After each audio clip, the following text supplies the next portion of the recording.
Welcome into Game 80 of the 2024 Banana Ball World Tour, loved by the folks who told me trying to forget anything as intriguing as Banana Ball would be an exercise in futility. Our graceful friends over at Zappos. The Party Animals are coming off a huge series win in Norfolk, Virginia, and they'll need to extend their two-game winning streak into another epic late-season surge if they hope to shock the Bananas for a second straight year. We're thrilled to have you with us here on a beautiful Thursday night from historic Grayson Stadium in Savannah, Georgia. Welcome inside with Josh Talevsky, Biko Scala. So happy to bring Banana Ball back to NESN, and hello again to all the legends in the YouTube chat. We're coming off a legendary weekend for trick plays in Banana Land, and it has Dustin Baber just 3 away from 100 on the tour. It was a pretty historic weekend in Norfolk, Virginia. We saw on Saturday night the Bananas and Party Animals combining for 28 trick plays in a single game. Most we've seen in one game, and across 3 games, 72 total trick plays, the most in a single weekend. And it's Dustin Baber entering tonight, 3 trick plays away from becoming the 3rd man on tour to 100 trick plays this season. And of course, it was the Party Animals grabbing that series win a weekend ago. But it's the Bananas who find themselves 10-3 this season in Grayson Stadium. That sets the scene for our first battle of 3 in a row here for this series in Savannah. Okay, let's learn the 11 rules of Banana Ball before we get underway. The name of the game is Banana Ball, and this is the fastest, most entertaining game in sports. Rule number 1, win the inning, win the point. If you score the most runs in an inning, you get a point. The most points win the game. But in the last inning of Banana Ball, every run counts as a point. Rule number 2, there is a 2-hour time limit. No new inning can start when the clock hits 0. Rule number 3, if you step out of the batter's box, it is a strike. Rule number 4, no bunting. If you bunt, you're thrown out of the game. Rule number 5, batters can steal first. Rule number 6, no walks allowed. It becomes a ball 4 sprint until every position player touches the ball. Rule number 7, no mound visits. Nope. Rule number 8, if a fan catches a foul ball, it is an out. In Banana Ball, everything's in play, so you better be ready. Rule number 9, the showdown tiebreaker. If the game is tied at the end of 9 innings, or when time expires, it is pitcher versus hitter with 1 fielder, and the hitter has to score. Rule number 10, the Banana Ball challenge rule. You, the fans, have the opportunity to challenge a ruling on the field. Rule number 11, the golden batter rule. A team can send up any batter to hit in any spot in the lineup. This is guaranteeing the best possible matchup at the end of the game when it matters most. These are the official rules of Banana Ball. We've got the rules under our belts. Another live look in at historic Grayson Stadium. Another full capacity crowd. The 193rd Banana Ball game all time. 366th straight sold out crowd in Banana Land. You take a look at the Nanners' defensive alignment. It's the usual suspects tonight, left to right in the outfield. Rack DR and Alexiadis in the infield, third to first. You see Hosley, Cox, Olson, and EJ. Behind the dish is Bill Leroy, and on the bump, his battery mate, Cowboy Kyle. Well, Ryan Cox continues to rave about the way that Jackson Olson has manned that second base position for the Bananas this season. He's on pace for 102 trick plays this season, and it's Danny Do-It-All across his last 4 games, multiple trick plays in all of them at the hot corner. You look at the numbers here for Kyle in year 7 as a Savannah Banana. Out for the 26th time this season, but it's his 3rd start on the tour and his first since February 15th in Peoria, Arizona. It's Cowboy Kyle with a 5-2 record this season, and the month of August has been especially good for him. A 2.57 earned run average and 3-minute and 48-second average minutes per inning mark in that span. Rocket the pants like he's expecting a flood tonight, just like my American Legion coach Jerry. Let's take a look at the Party Animals lineup. It's the powerful Reese Hampton at the top, then Jordan Hussein and Jake Skoll. Cleaning it up, Dalton Cornett, Jason Swan, Noah Fisher, and Armando Becerra in the middle. Dustin Baber, Tanner Thomas, and Chase Acuff at the bottom as Jesse Cole is ready down on the field to get the folks fired up. The 2-hour timer is about to start ticking. First, it's a Reginald Horton, Jesse Cole dance battle. And Reggie wins as per usual.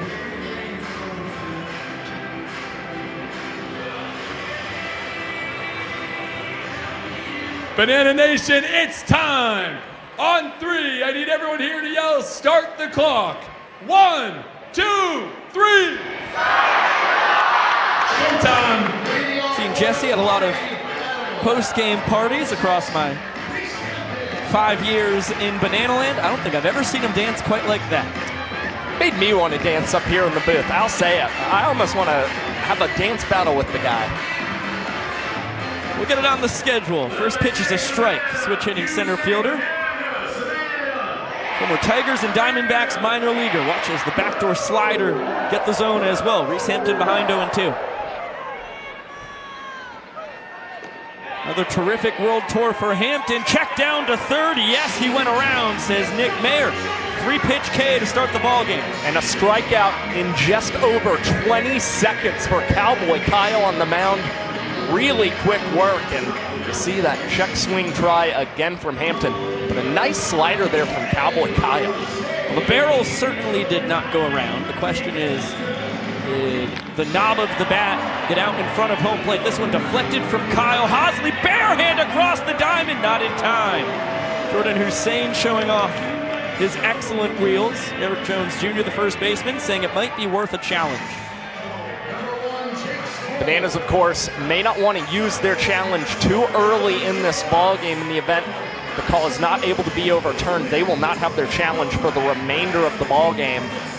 Good hustle from Jordan Hussein, and the Bananas, they'll concede first base to the Party Animals 2-hole hitter. Now the dangerous Jake Skoll, former Texas Rangers and New York Yankees minor leaguer. First round draft pick from 2010. 4 years of football at the University of Georgia after that. All in a strike, pacing the Party Animals in on-base percentage, tied for the team lead with his 8 home runs, just one behind Jones Jr. for the tour lead. Comes in with the most extra base hits on the year, 33, most runs driven in overall with 58, and most ball force sprints earned at 38. And unsurprisingly has been a very strong force in Grayson Stadium for the Party Animals as well. 4 doubles, a triple, 9 runs batted in, and get this, 16 ball force sprints. Lewis is going to win this battle. Good wood, but it dies in front of the warning track into a spectacular backflip catch from D.R. Meadows. The first trick play of the ball game is D.R. Meadows' 70th trick play of the season. He becomes the first outfielder to 70 in a single season, and you see continuing to drift back in absolutely no fear in ripping out the flip and all of the swagger after making an incredible catch. Now Dalton Cornett steps in. Peter gets the outside corner. Kyle Lewis looks crisp so far tonight. It's 91-93 with the fastball. Slider is usually his best weapon. You see it right there to earn another 0-2 count. Some changeup, 2-seam fastballs as well. This one struck well the opposite way. Meadows on the run, diving play! The doctor with a Superman snag to end the inning. A sensational defensive inning from D.R. Meadows, and the crowd justifiably giving him his flowers as well. One of the best diving catches we've seen across any game on the World Tour. Full extension. What a wild half inning of banana ball, especially for the Vidalia, Georgia native. Grew up just about an hour down the road. Sweet Onion, capital of the world. What a superstar Mr. Meadows has become in banana ball. Take a look at the Party Animals defensive alignment. They've got to put up a 0 to keep the Bananas out of the points department. Left to right in the outfield, it's Armando Becerra, Reese Hampton, and Jake Skoll. In the infield, third to first, Jordan Hussein, Chase Acuff, Dustin Baber, and Jason Swan. Behind the dish, Dalton Cornett, and on the mound, Brett Helton. Well, all eyes are on Dustin Baber in tonight's game. 3 trick plays away from becoming the 3rd man to 100 this season. And Baber is leading all Party Animals with 24 trick plays here in Grayson Stadium. So has been great defensively in this ballpark. And again, look at Jordan Hussein at the hot corner for the Party Animals as well. 5 trick plays across 2 starts a weekend ago. Let's zoom in on Helton, who has 5 trick plays in 6 attempts on the tour. You look at the numbers here on his second Banana Ball World Tour out of Colorado Springs, Colorado, former Pirates minor leaguer. It's one of the best we've ever seen on the bumps. Making start number 18 this season and owns a 7-10 record. He's actually lost each of his last 3 appearances for the Party Animals, but he's 5 1/3 innings away from becoming the first man to 100 innings pitched this season, and has had a pretty good season here in Grayson Stadium. 24 1/3 innings pitched, a 5.18 earned run average, and averaging 4 minutes and 6 seconds to record 3 outs in this ballpark, while striking out almost 16.5% of batters. Real quick look at the Bananas lineup with DR Meadows at the top, then Dan Oberst and Eric Jones Jr., Reese Alexiadis cleaning it up, Olson, Leroy, and Cruz in the middle, Hosley, Cox, and Ziegler at the bottom. DR pacing the tour with his .346 batting average. Gets a first pitch cutter, comes up empty.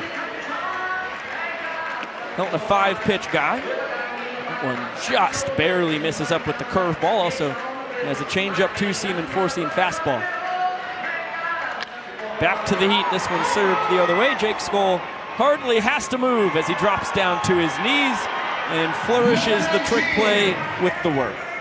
Good field by Jake Skoll, had the time to get in position to give up his mobility, and then you always love the flair on the other end of things. Skoll whipping out his favorite dance move, the worm. Hilton is a third of the way there. Remember, every inning in Banana Ball is a game within itself. Whoever scores the most runs in an inning gets a point. Team with the most points wins the game. Hilton's been able to take care of the leadoff man. Now he's got to get through the big boppers. Dan Oberst in his 6th year as a Savannah Banana. 2021 Gulf South Conference Player of the Year. Scorcher to short, Chase Acuff. Look what he found. Another dazzling play by the St. Pete kid. One of those plays that's made a little bit in self-defense. Took a high hop there on Chase Acuff. Tucked his head away, was still able to get the banana ball in the glove. And a great throw across the diamond to Jason Swan. Dan Oberst, one of the Bananas' best bats at home, retired. And promptly right after that, it's Eric Jones Jr. with the single into center field. Well, not out of the woods yet. EJ represents the tying run for the inning and is immediately pinch run for by Malachi Mitchell, the Bananas' designated runner, who can pinch run 1 time every trip through the order. Brunson Ballholm holding down those honors for the Animals. Tour leader in runs scored and stolen bases is now aboard. Ball and a strike on Reese Alexiadis. Blasted out his 3rd home run of the tour this past weekend in Norfolk. Pretty powerful blast off the bat of Alexiadis, Banana Ball's exit velocity king. Actually his first career home run against the Party Animals. His previous 2 had come against the Firefighters as he chops this one deep in the hole at 3rd base. Jordan Hussein throws this one across the diamond, and it's Jason Swan just off the bag, able to apply the tag on Alexiadis. No runs scored for either team in the first inning, scoreless.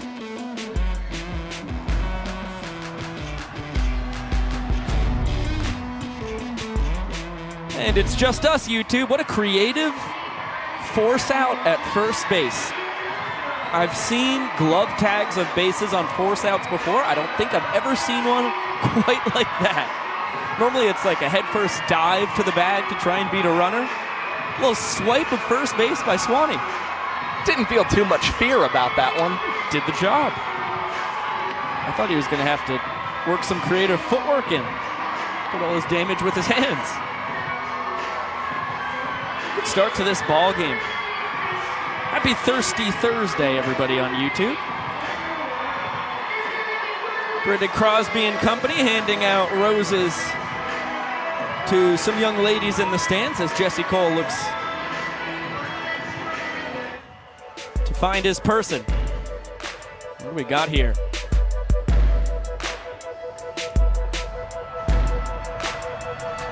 Welcome back to Banana Land. Jesse Cole and company handing out yellow roses to young ladies in the stands as we head from the first to the second inning. DR Meadows clearly has something planned in the outfield. Let's see what unfolds here in the top of the second. 5, 6, and 7 due to swing it for the Party Animals. Jason Swan takes a fastball from Cowboy Kyle Lewis at the top of the zone for strike 1. So far, firm fastballs from Cowboy Kyle as now all three of the Bananas outfielders get in on a little bit of some hijinks. It's like this is a little bit of a ditty. This one trending on TikTok currently, and Jason Swan takes the opportunity to bounce and knock back up the middle. Meadows throws away the sheet and tosses in the banana ball.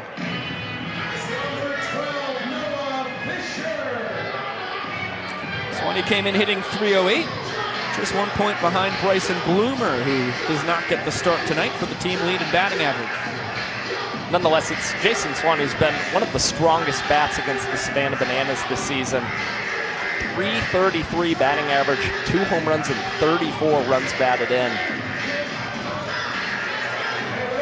The swing and a miss from Noah Fisher on a slider. 2023 Horizon League Player of the Year, behind 0-2. That's a pass ball on Bill. Oh, no, that's going to be a wild pitch. From up top, it looked like Bill just flubbed it, but getting a look back at the monitor, it was a bouncer. Bill will tell you he should have slid the body in front of it, thought he could scoop it, came up empty.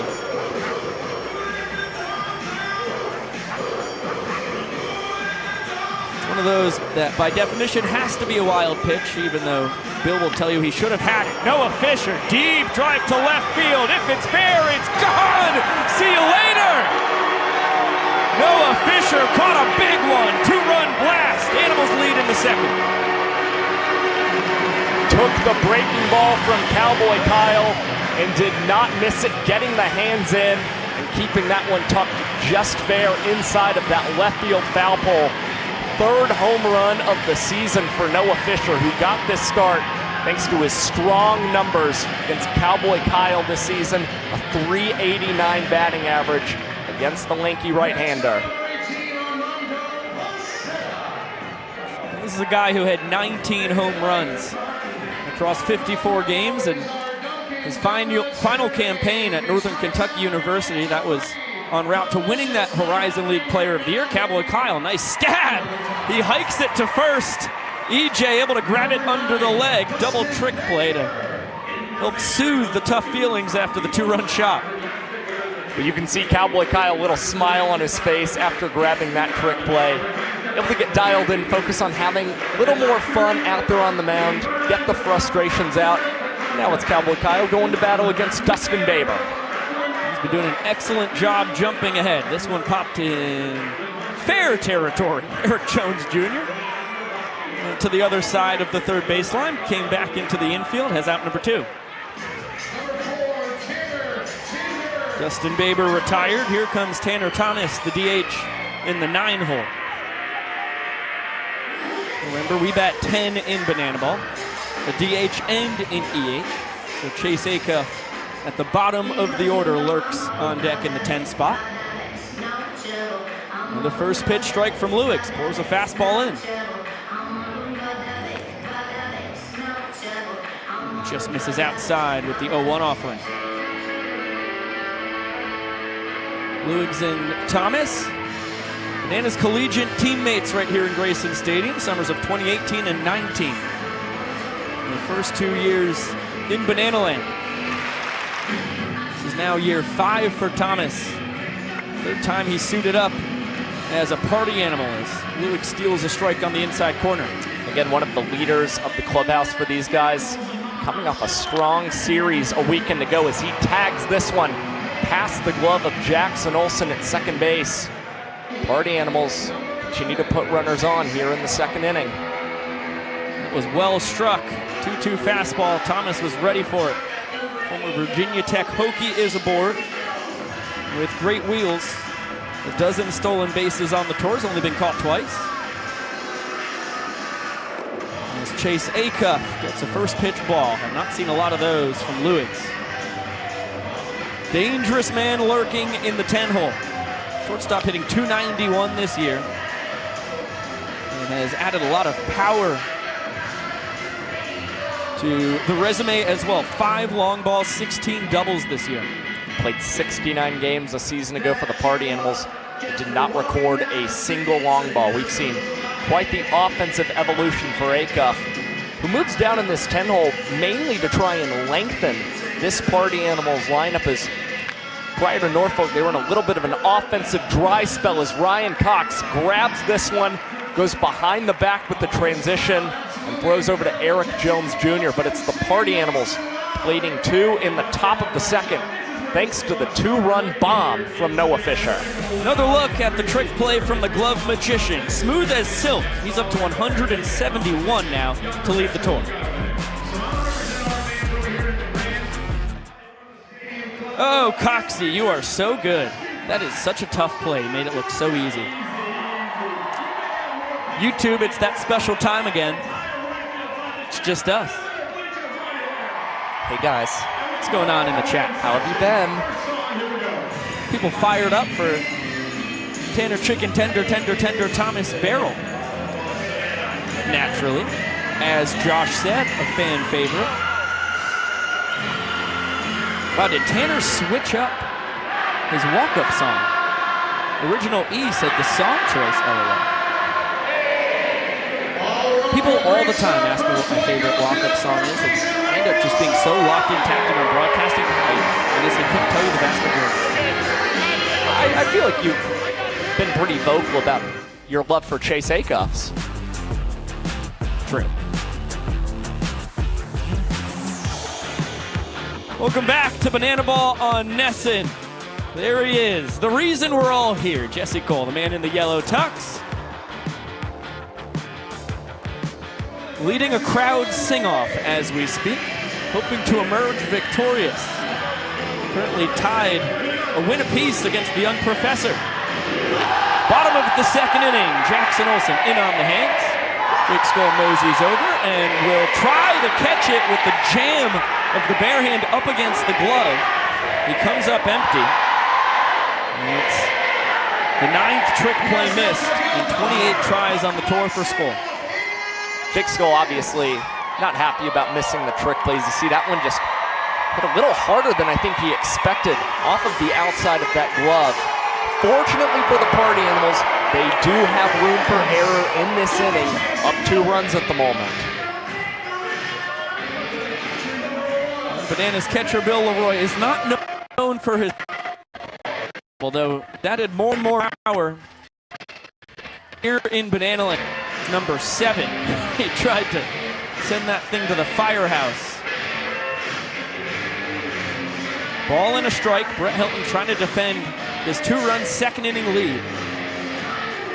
Olsen not a big threat to run at first base, of course. Bill's the man that matters most as the innings tying run. Hilton goes right after him with the heater. It's strike 2.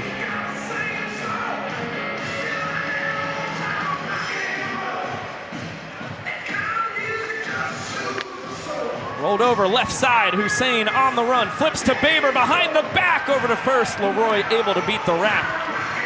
But it will be another trick play for Jordan Hussein as the Party Animals get the lead runner. And that was what was more important there for the Party Animals, is get another look at the play from Jordan Hussein. That quick decision where Dustin Baber tried to go behind the back himself might have cost them the chance at a double play. But the Party Animals still not feeling too hurt. As Brett Helton attacks Robert Anthony Cruz, who swings through the first pitch. And I lie, everybody. No trick play there for Hussein. An attempted trick play from Baber. He does not get a trick play missed. You can't assume a double play. It was going to be bang-bang at first either way. Bill, boy, he had a great jump. Decides not to go. He has a steal of first this year. Only one other stolen base. It happened back in the first series of the year, all the way back in early February in Tampa, Florida. And what you've got to respect about Bill Leroy, he's a very intelligent base runner, guy who has rare moments, but when he picks them, oftentimes it's the right decision. As Robert Anthony Cruz hits this over to Chase Acuff, bounce pass to Dustin Baber at the second base bag. Once again, it's the Animals getting the lead runner and unable to turn 2 as Cruz replaces Leroy. And Acuff does get a trick play on that one. Baber played it as well as he could with the bare hand and strong throw to first, but Rack beats it out. So Cruz, the third banana to occupy first base here in the second. Olsen reached on the trick play, missed. Now back-to-back fielders' choices. And Hasley has the pop to tie this inning. There goes Rack. What a head start he got. Cornett's throw is into center field, and Cruz is going to stay put at second. Hampton hustling in on the backup. Cruz with his 7th stolen base in 10 tries.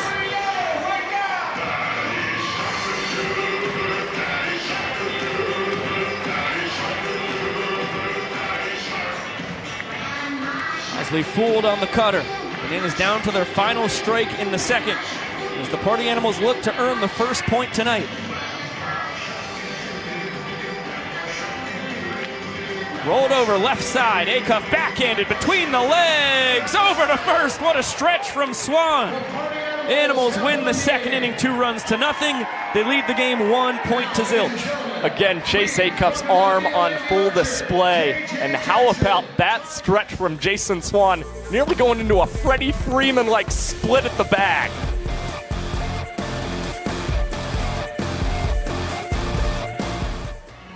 And that's a trick play for everybody.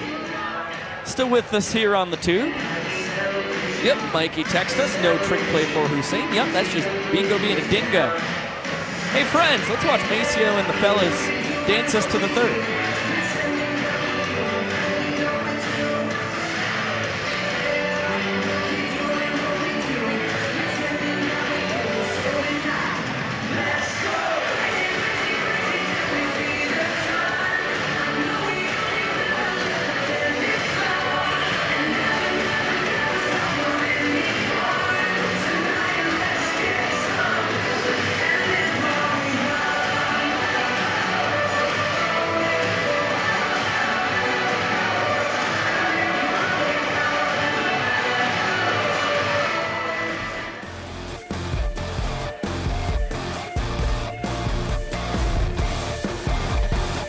Back in historic Grayson Stadium down in Savannah, Georgia, our city by the sea. The Party Animals win the second inning, so they lead the game 1 point to nothing after we had a scoreless first. Maceo Harrison and the fellas with the player dance to send us to our third frame of the ballgame. Top of the order for the boys in pink. Hampton, Hussein, and Skoll due to swing it. Cowboy Kyle still out on the bump. As the two-seamer misses wide. Luke struck out Hampton on 3 pitches. Fastball, slider, slider. Set him down to start the ball game off. This time Rack on the run, battling the sun. With a little round off there after he grabs the fly ball from Hampton. Good play by Robert Anthony Cruz on the run. Unfortunately, had not gone into the trick as he was trying to make the catch. Will go in as regular out, but with some added flair. As crisp as could be, though. I would love for anybody out there in the gymnastics world to be able to actually rate that. I don't think the scoring system is out of 10. In fact, as much as I watched it in the Olympics, I never figured out any of the scoring. But what I can score is a 3-2-2. And that was a doozy. Pop, right side, EJ, seeing if he's got room. It ends up bouncing off the net. I'd give it a 9-2. I was thinking 8.8 myself. Low balling, okay. 8.8's an amazing score. I mean, I'm not just handing out 10 O's on 3-2-2s. I've seen literally over 100 of them. Kyle pitches it from just in front of second base. We're going to estimate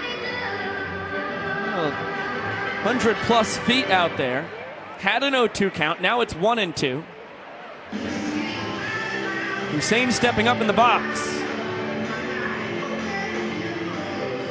And that one misses. Jordan deciding not to try and steal first base.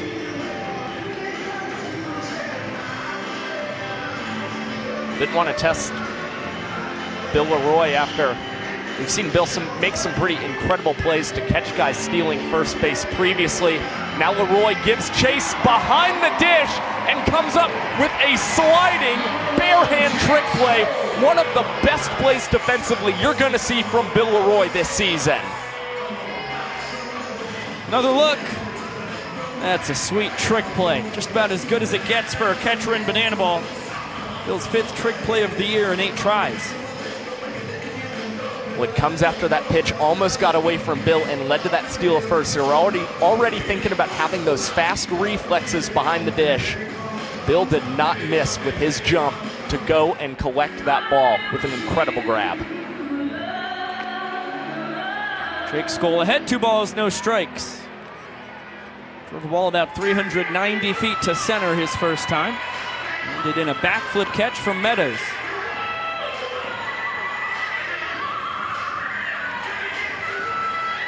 Skoll, a patient man at the dish. Left foot on the back of the left-handed batter's box. Swinging 3-0. Bounces it to Olsen, rips it between the legs. And it's a trick play for the great 8. He's up to 84 on the tour. Nice 1-2-3 inning for Lewis. And impressive defensively from the Bananas all around. Great play from Rack in the outfield, from Bill behind the plate. And then you get Jackson Olsen with his patented under the legs trick play to retire Skoll.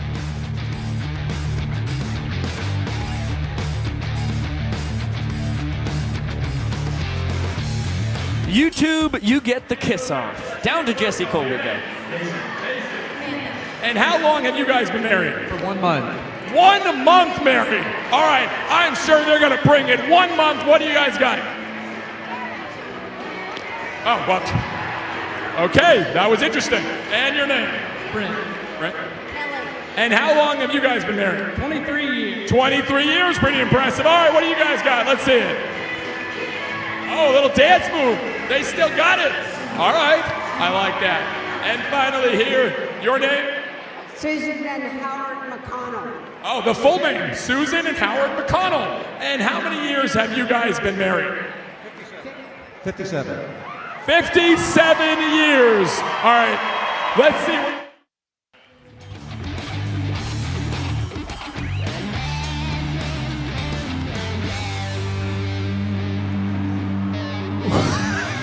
Welcome back, Desmond.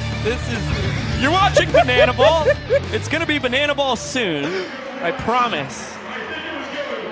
This fine couple, I'm gonna guess from the Pittsburgh area, it's about to be crowned the victors of the kiss-off. We'll listen in to Jesse real quick.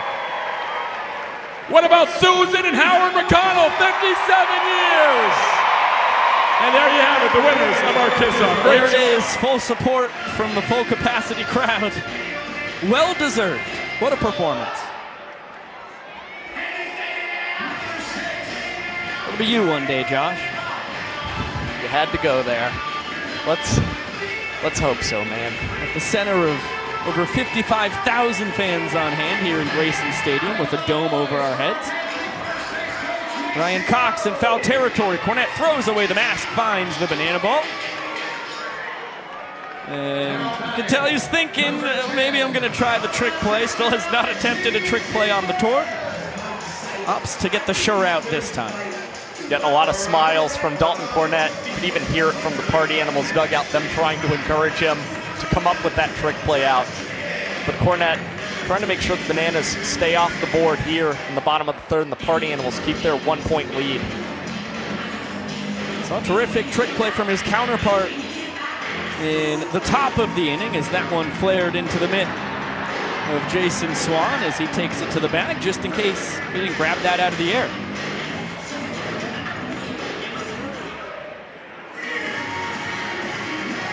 To the top of the order we go. 2 quick outs here for Brett Helton. And here comes the doctor, David Ray Meadows. Already shown off his patented trick play with the backflip catch in center field. Guy who came here for the love, just like my broadcast partner. Sure.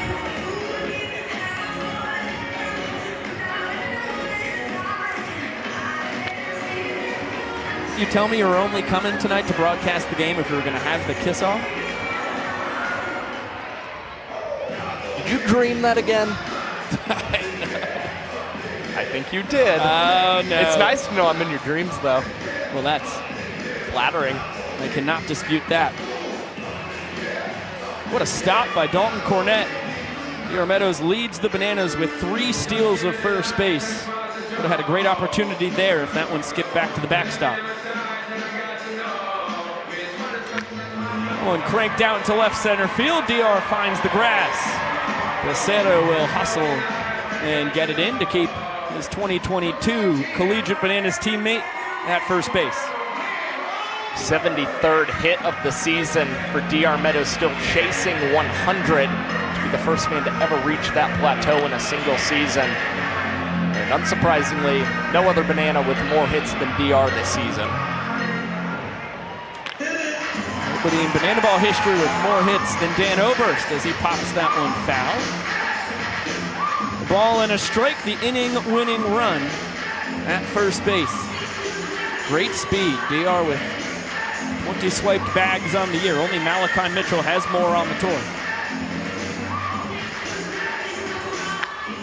This one bounced to short. Acuff between the legs, and he takes care of Oberst for the second time tonight. Brett Helton looks excellent. 3 straight zeros for the Party Animals starting pitcher. The speed for Brett Helton tonight, sensational. 2-minute and 21-second first, a 3-minute and 56-second second, and then a 2-minute and 35-second third inning. Let's go down to Jesse Cole for a brand new promotion. For our promotion here called Stuff It. First, the dad from the Lord family, come on out. And he's fully stuffed right here. And now next, the dad from the Birkland family, come on out. And fans, what we're gonna do here is we are gonna stuff it to the brims. We are gonna go to the top. They're gonna run around each base. Their family is gonna fill their entire outfit with another balloon, then another balloon at second, then another balloon at third, and they're gonna dive to the finish line. And we're gonna see who can get stuffed the most here with speed. Are you guys ready? All right, fans, let's hear it. On your mark, get set, go! And there it goes. And they're falling apart. Look at them. Here we go, and they're getting in. It looks like the Birkland family is taking a lead, and those outfits are popping right now. And here we go. Look at, they're filling up at second base, and they're coming around. Look at the speed on the Birkland family. Pop it, pop it. Now let's see, coming to the finish. Who's gonna get it? And it's, on each other, and the winner, they are still popping. Let's hear it for the Lord family. And there you have it, fully stuffed out here in Banana Land. Let's say that again, Jesse. That was a creative one, to say the least. Happy that we didn't send you to commercial break on NESN. Got to experience some true Banana Land ingenuity. That's why they call Banana Ball the beautiful sport. Soccer, the beautiful game, Banana Ball's the beautiful sport. That's one of the reasons, at least. Between inning promos, fastball just below the letters for strike 1 to Dalton Cornett. Meaty part of the Party Animals lineup, 4, 5, and 6. Swan on deck, Fisher in the hole, who had the big 2-run homer in the second. Currently the difference in this ball game. As Vincent Chapman, one pitch into the frame, has decided to dust off home plate. Dance about and make a version of the drag queen drop. Well, Kyle has a tricky part of the lineup that he's about to have to navigate, but luckily can just put his mind at ease and watch beautiful moves of Vincent Chapman, as was Mike Vivacis, coaching third for the Party Animals, sitting crisscross applesauce. In on the hands, Alexiades hustling in. It's going to dink in for a base knock. First step was back, even if it wasn't for Super Reese. I'm not sure a full extension grab could have grabbed that one. Perfectly placed from DC3.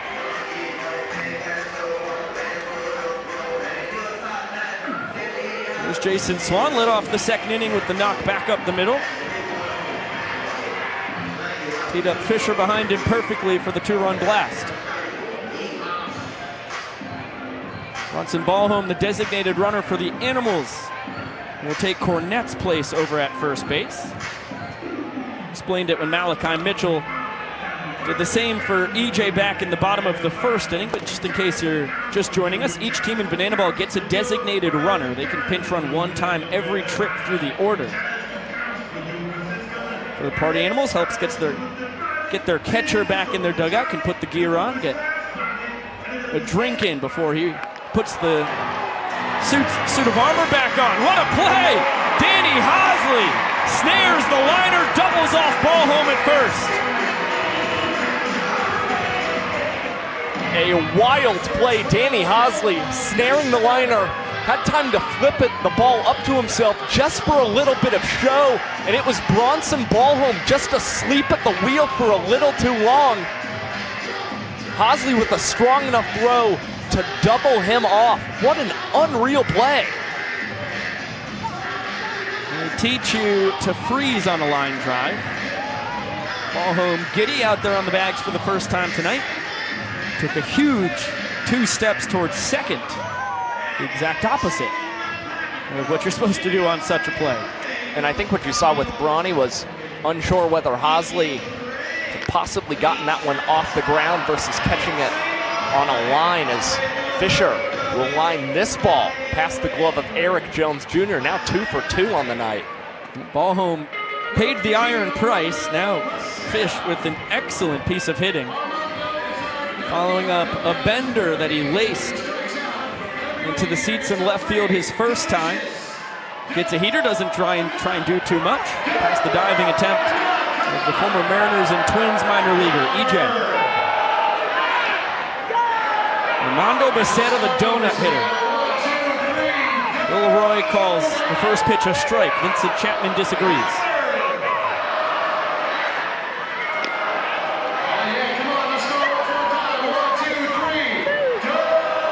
Becerra saw opponents in the summer of 2022 selected as the donut batter every ball game here in Grayson. For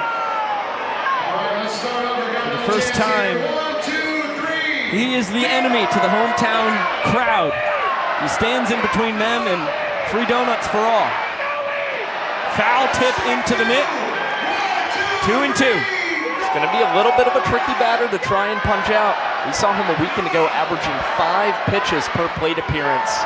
Just putting up a lot of tough plate appearances against Bananas pitching as he spoils the breaking ball from Kyle. And we'll see a 6th pitch in this plate appearance.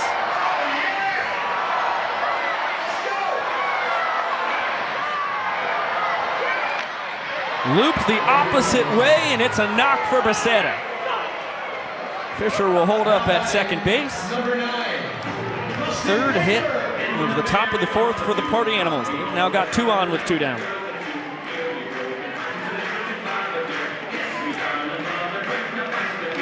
Well, the one where the cover was not torn off the ball. Placed perfectly, put the ball in play, good things will happen.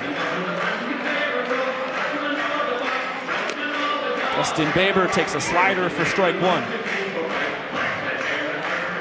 Popped out to 3rd on the first pitch he saw tonight.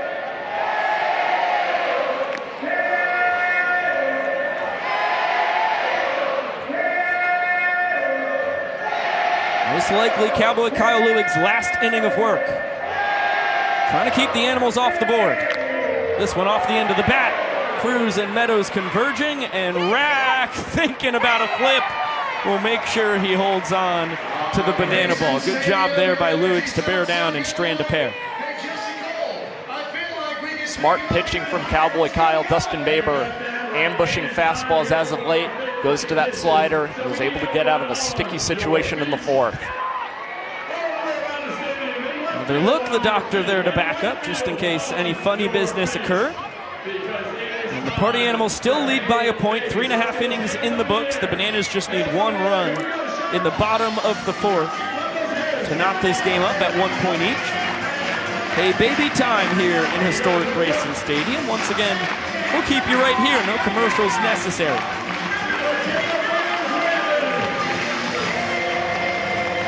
Get a good look at the grandstands of our beloved stadium here.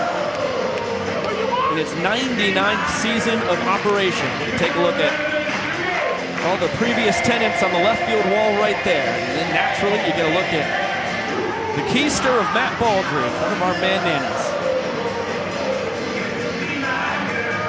Blink and you'll miss it in Banana Land. Sometimes maybe you do want to miss it. It's not our call to decide.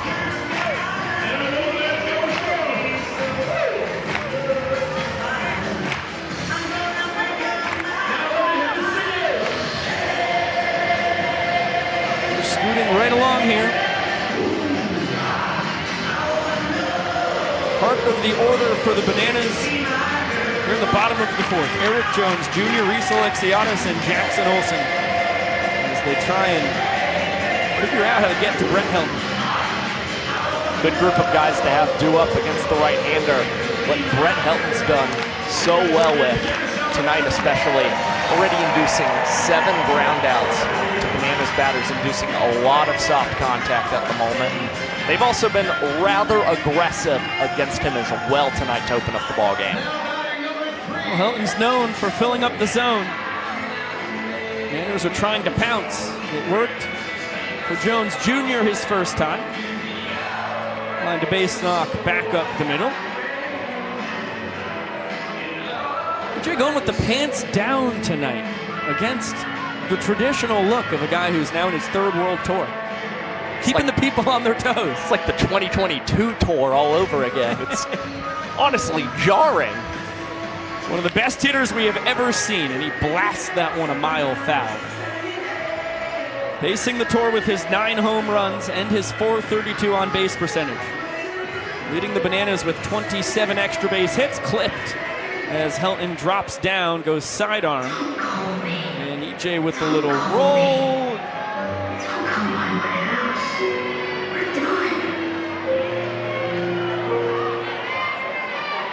I don't know what that was.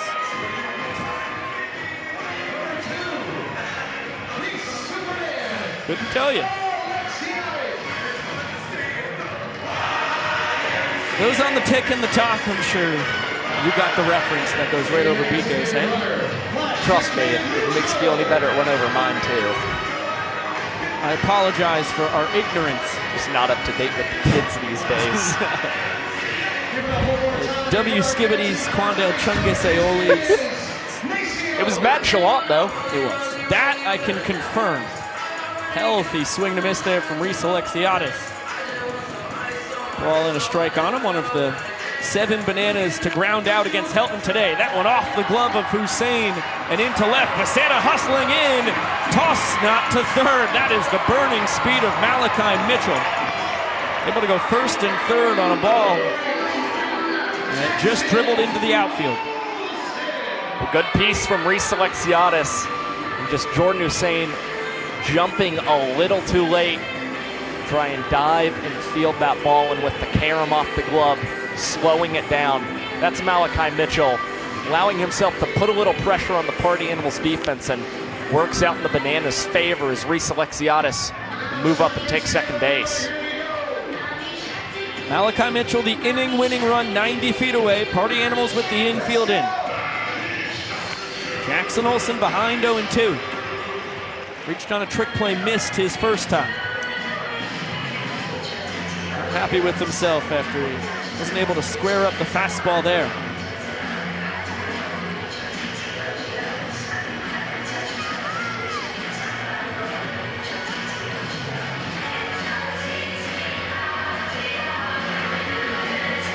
And is trailing by a point.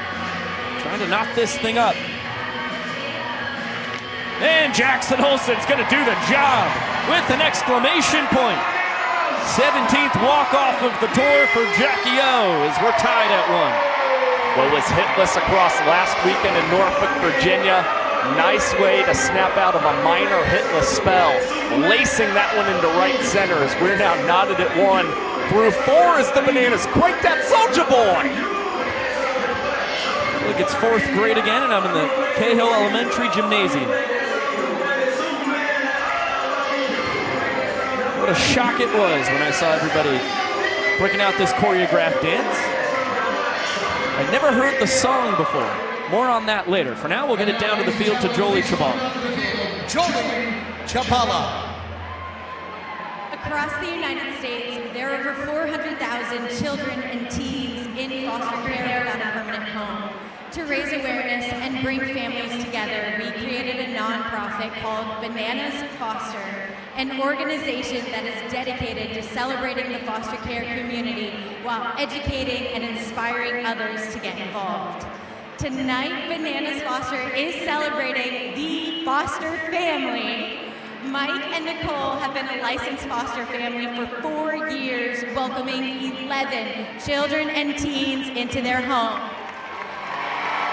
As of last week, this family finalized their adoption for their 7th child. Fans, please help us celebrate the entire foster family for making a difference right here in our community.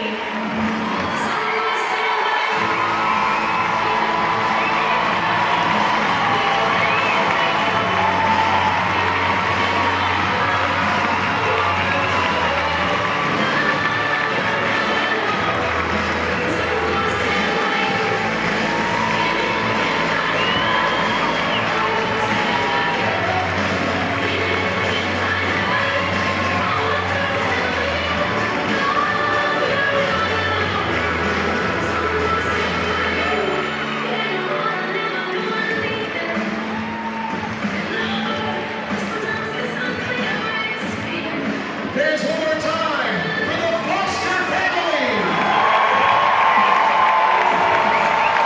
As you see on the bottom of your screen right there, you can text 5155 to support Bananas Foster. And tonight, how apropos, the Foster family. Their last name is Foster. It begs the question, is it the greatest last name of a foster family in Bananas Foster history? 100%. A lot of Fosters. 100%. It's like an airplane situation there. So clearance, Clarence. Check your vector, Victor, as we zoom in on Ethan Scujay taking over for Lewiggs on the mound. 21st time toeing the slab this season, 10th time in relief. Ethan Scujay with good numbers here in Savannah, Georgia. A 4.35 earned run average, 4-minute and 4-second average minutes per inning mark. And he's averaging less than a base runner per inning pitched in this ballpark, with opponents batting just .248 against him this season. Well, he sits currently tied for second on the tour with his 64 punch-outs. It's a sight for sore eyes. Beautiful to get to see our bucket-hatted hero taking over on the mound again. Out of Victoria, British Columbia, over 1,000 career professional strikeouts in his baseball career. Has pitched professionally on 4 different continents. For everybody keeping track at home, that's 4 out of 7.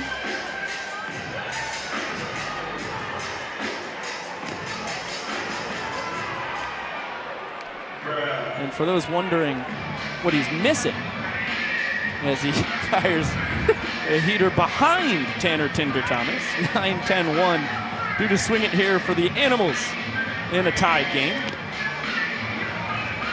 We're looking for South America, Antarctica.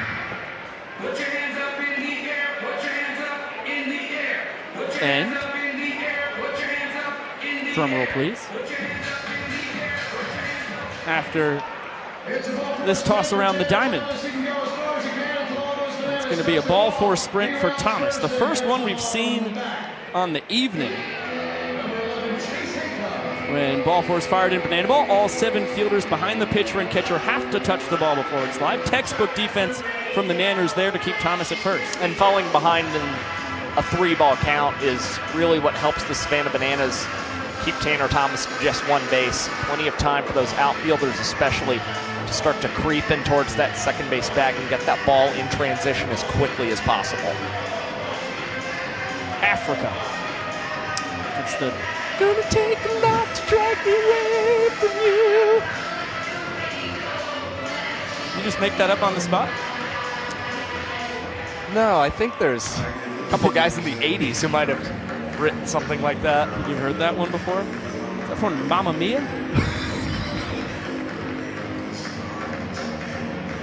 Asia, one of the 4 continents Ethan Scujay has pitched on already.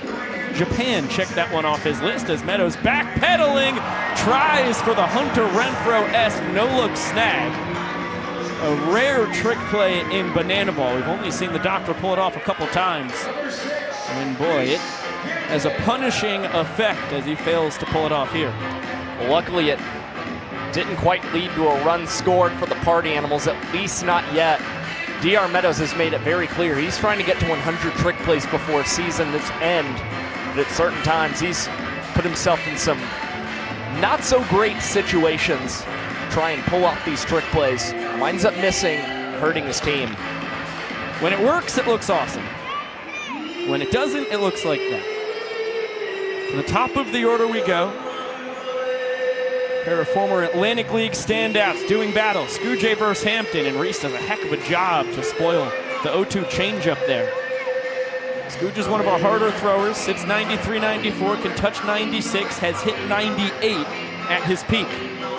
Nice slider, Hampton just gets a piece. And this has been one of the greatest matchups to watch across the entire World Tour. Power on power, we've seen a lot of Scooge strikeouts, but it's Reese batting .333 with a home run against Scooge at the same time. Fifth pitch of the at-bat, fouled off again. Scooge still has not given Hampton a ball. Heck of a fight here from Reese Lightning.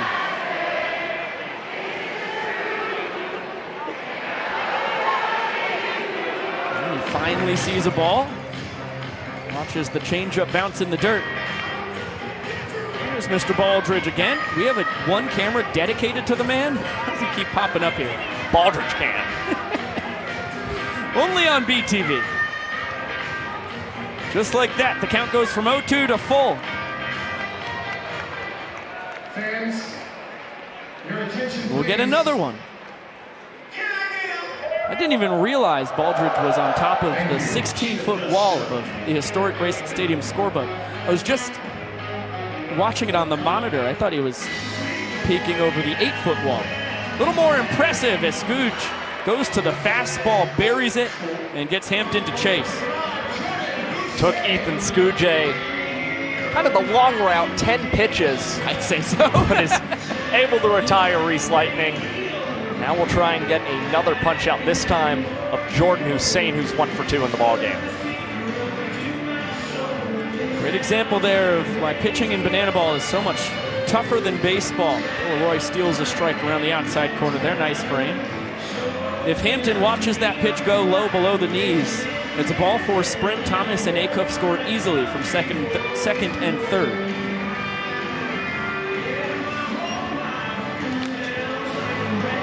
Is on a razor's edge on the mound when you've got guys in scoring position. And it's each of these first 3 pitches we've seen Hussein, Scooge and Leroy attacking the outside portion of the plate. And once again, Bill trying to set up in that direction, but Jordan Hussein loops this one into left field. And 2 party animals will come around and score as Hussein slides into second base with a hustle double. Jordan promised us before the season when we chatted on the phone that it looks like on his baseball reference he's got a lot more power than he does because of plays just like that. It's got incredible wheels. They're on display right there as he drives in a pair. Picks up his 14th and 15th stakes on the tour. And takes Acuff's spot at second base. Well, all 6 of his extra base hits this season have come against the Savannah Bananas. And for Hussein, batting with runners in scoring position has been a strong aspect of his game as well. A .375 mark with the ball 4 sprint as well. That was an excellent piece of hitting. A pretty gnarly bender from Papa Scooge. Now 2 balls, no strikes. Another battle between former Atlantic Leaguers. Scooge and Skoll have both also played in the Australian Baseball League. Top level in the land down under.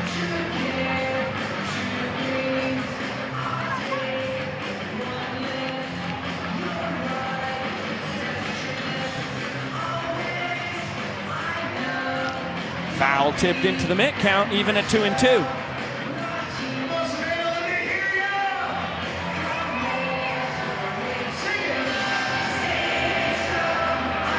Count runs full. This has been a laborious inning for Scooge. Almost reaching the 7-minute mark for the right-hander. Cannot afford to issue the ball 4 sprint here to Skoll. And rightly goes to the fastball that Skoll gets past the glove of Jackson Olsen. But it's Jordan Hussein who will not test the arm of DR Meadows in center field. Runners now at the corners for the party animals in the 5th. His head coach, Mike Vivacis, with an emphatic stop sign as you get another look at that one. A worm burner sliding past Jackson Olsen. Respect from Vava to Meadows when it comes to the arm as Cornette on the next pitch sends it through the 4-hole. Well struck, he drives in Hussein. And the patience from Vivacis pays off. It's now 3 runs in the 5th for the Animals.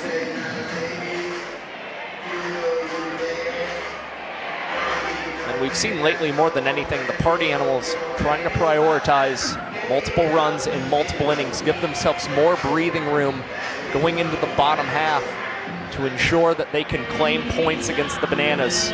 You saw their 2-run second, now a 3-run 5th. They've got to be very happy with that as well. 2-0 here to Jason Swan. 5-year man out of Georgia Southern. Grew up just a couple hours down the road in Jacksonville, Florida. She's a hotbed for banana ball talent. Ty Jackson, Garrett Delano, Tanner Thomas, Zach Blankenship. All from the area as well as Swanee works the 5-pitch sprint. It will drive in Skoll easily from second. Ball home is going over to third, and Swan trying to get 2 bases tagged out. Robert Anthony Cruz, the 7th and final Banana who had to touch the ball. Terrific defense by the Nanners to get a second out.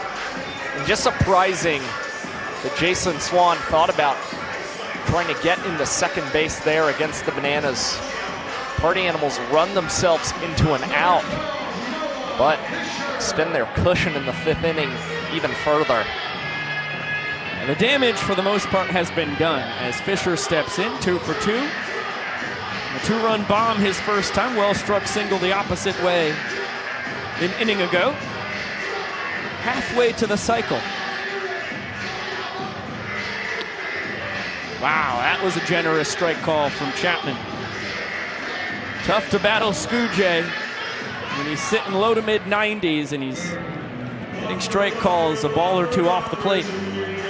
He tries to go back to the well. That one skins the left-handed batter's box.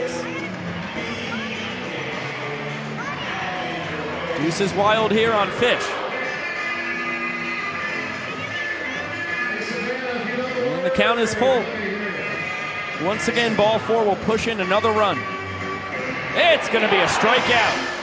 Scooge dials up the gas, picks up his 2nd K of the frame, but that's after 9 Party Animals come to the dish and 4 of them touch home.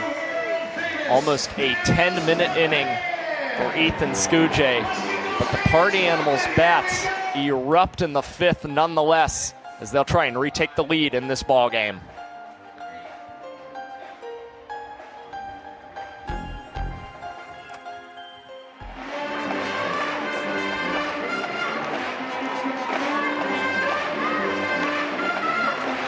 Oh boy, as we take a look at the Banana Band blasting away, it's just us YouTube, and Josh Muted makes an excellent point.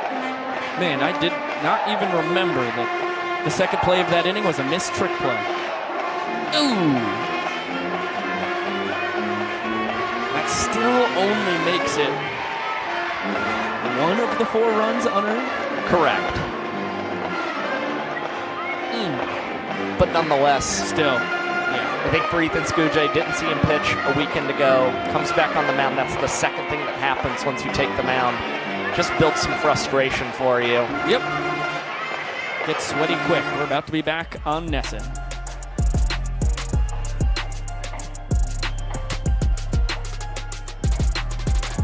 The Banana Band blasting away as Jesse Cole boogies in the stands. Middle of the 5th inning here in Savannah, Georgia, the hostess city of the South. 4th ever Banana Ball game broadcasted here on NESN. We're fired up to bring you the greatest show in sports once again. Tie ball game in the all-important points department. Animals with an excellent chance to retake the lead they owned in the 2nd and 3rd innings. Nanners walk off in the 4th, tied things up as Bill ducks the bender towards the top of the zone with a wry smile. And fastball. Generous call, possibly a makeup call. Signs aplenty out there in the stands tonight as Bill nearly screws himself into the dirt trying to unload on the fastball. He's taking some big cuts against Brett Helton, but for good reason. He's batting .483 against the Party Animals veteran there on the mound. Comes set with the 1-2 delivery. This one will get past Dalton Cornett, and Bill Leroy will keep a foot in the batter's box. After thinking for a split second, he might try and steal first base. Excellent banana ball field by a guy who played in the first ever banana ball game in front of fans. Way back on June 26th, 2020, Bill was the second hitter in banana ball history. Followed up a Ben Anderson hit by pitch with a 4-base sprint. History. Correct. I've told it a few times on the broadcast as Bill muscles this one deep out to left. It's going to be one hop off the wall as he is going to scamper into second with the leadoff double. Now Bill, 9 of his last 14 hits have been 2-baggers for the Savannah Bananas, and he's gotten so much better this season at elevating the ball. We saw last year more groundouts than flyouts, but Bill Leroy with 3 times as many flyouts as groundouts just shows the emphasis he's put on getting lift on the ball. Excellent changeup there from Helton. You get a swing and a miss from Rack. This one popped the other way. Hussein gets rid of the cowboy hat and tries to barehand it in foul territory, so it's not a trick play missed yet, just like an error in baseball that happens in foul territory. The result of the batter will decide whether it ends up in the record books or not.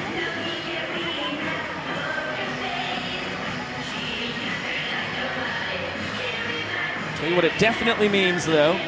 Another life for Cruz as he flails and misses. Boy, that might be the ugliest swing we've seen on the tour from the former Washington Nationals minor leaguer. Helton got him to break out the tomahawk there. Just a big flail and a miss from Robert Anthony Cruz, but it does lead to a signature Brett Helton celebration. The red light, green light. Nobody does it like Brett the Jet, although his teammates are going to do their darndest to pull it off in his honor. Heck of a way to celebrate his first punch out of the ball game. And also relieves Jordan Hussein of that possible trick play missed at the same time, which still really good field by Hussein to know he's in foul territory and try for the trick play nonetheless. 4-run lead to boot. Exactly. Bill Leroy talked about it when he was on the bags back in the second inning. Hadn't attempted a steal out on the base paths since the first weekend of the tour, and he swipes third. Is still perfect in his stolen base attempts in banana ball history. 27 for 27 as Skull will grab this, heave it home, and Leroy stays put at third. Ball gets away from Cornett, and now Bill will score. 4th error of the tour for Jake Skull. Nanners with 1 run across here in the bottom of the 5th, still 3 runs away from tying the inning, though. Fans, now coming to hit the world's tallest hitter, Dakota Stilts British.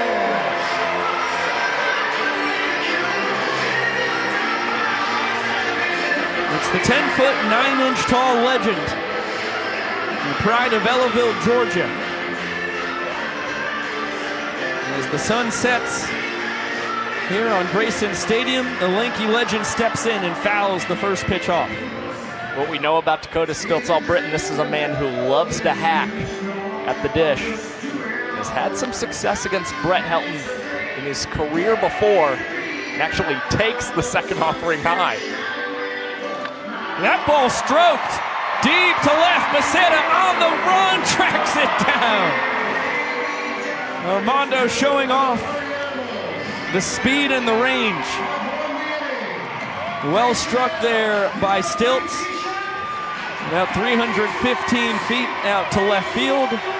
But Helton and the Animals get the last laugh. They win the 5th inning. And they now lead 2 points to 1 as we head to the 6th.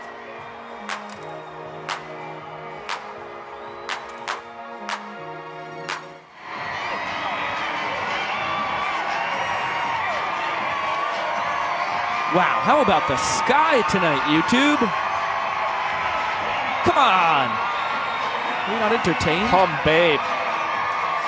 Humana, humana, humana, humana.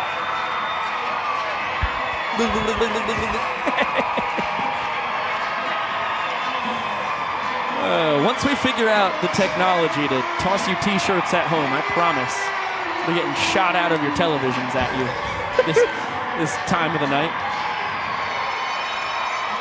Once we fully flesh out 4D TV. Hey!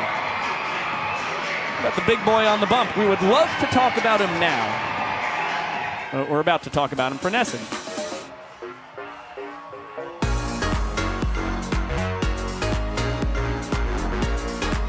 It's a beautiful scene here in Savannah, Georgia. Party Animals lead 2 points to 1. 5 innings in the books, 4 still on the docket. And it's the 6'6" southpaw out of Whitby, Ontario, with the toque on his noggin. Former Chicago Cubs minor leaguer Ryan Kellogg, who takes over on the mound for Ethan Skujay. And this is his 7th relief outing of the tour. We've seen very encouraging results from Kellogg lately. 8 innings pitched since returning to pitching against the Party Animals. He's only allowed 1 earned run, no sprints, and 2 strikeouts. It's going to be Armando Becerra starting off the 6th inning with a single into right field. Party Animals have had a lot of success tonight with just getting that first leadoff man on. So we saw them score those 2 runs in the 2nd and 4 runs in the 5th after getting the leadoff man to reach. Armando now 2 for 3 on the ball game. Always a threat to run as Dustin Baber downs Brewski. And we'll try and help ignite another Animals rally. Mondo and Baber, the only 2 Party Animals not to swing it.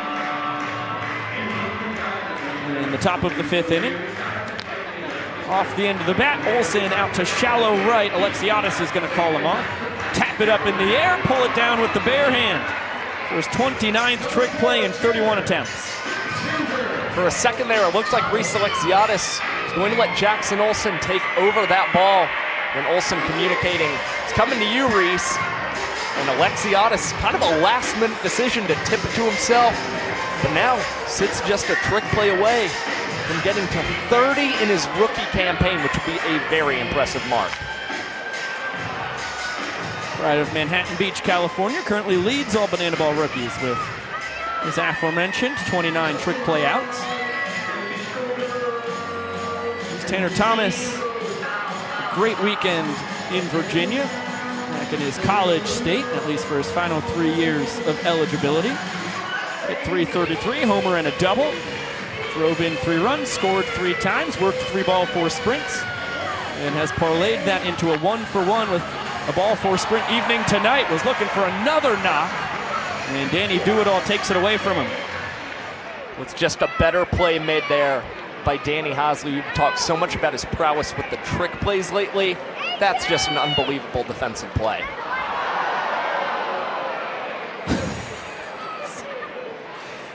Trace Acuff just got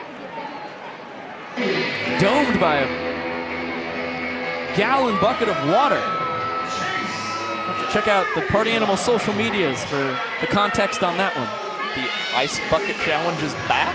That's what I was thinking, but I didn't see any ice. Confound it. The water bucket challenge. Round 2, electric boogaloo. Behind the back, Bill fires down to second, not in time to get Mondo. It was a perfect 3 for 3 in his stolen base attempts, going back to his 6 games with the Visitors.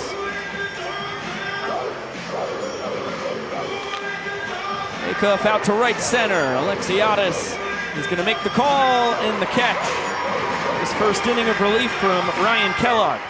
Strands the leadoff single, gives the Bananas an excellent opportunity to tie this game in the all-important points department. Just 9 pitches for Ryan Kellogg in a 2-minute and 14-second inning, the fastest of the night for Bananas pitchers.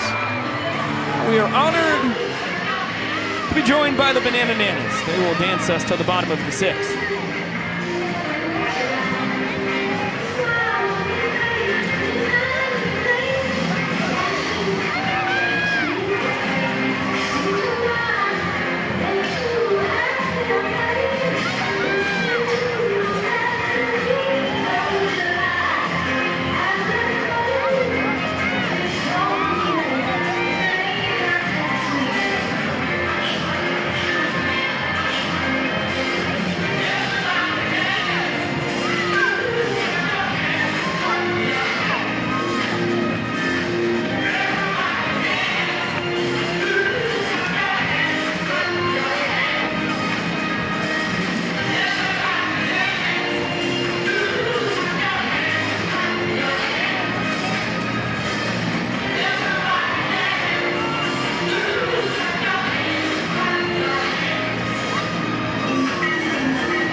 The Banana Nanas stupendous as per usual. That's what you get from the best dance troupe this side of the Mississippi. Jake Lialios takes over on the mound for Brett Helton, who was terrific across 4+ innings of work. Earns 2 points, only allows 1, and we welcome in Party Animals center fielder Reese Hampton to the party. How you living, Reese? What's up? Pretty good. Not down in Savannah. Not humid. The gnats are staying in the water. So. Please tell me you can hear me. Oh, we've got you loud and clear now. Oh, thank goodness. I had nothing from the first few words you said. I said, weather's great down here. It's too hot, too humid. The gnats are staying home, which is good. So we're here to play some. You know, that's the talk of the town today. Everybody's thrilled by the weather in Savannah, which is quite rare. 2-1 here on Alex Ziegler. Well, Reese, you guys find yourself 8 games back with 16 to play, counting tonight. Feels a lot better than being 8 games back with 9 to play like you were a year ago, as Skull takes care of this one. You know, we're not hard, but we're not too worried about a certain amount of games. I'm telling our guys, we don't need to win every game. You just got to win every inning, right? That's a smart mentality from a veteran banana ball player. As we go to the top of the order, Lialios trying to hold serve. Bananas just need 1 run to tie this game up here. Watch this complex dance we're about to do. Oh, big dance. All right, Reese, talk us through. Ready? All you got to do is.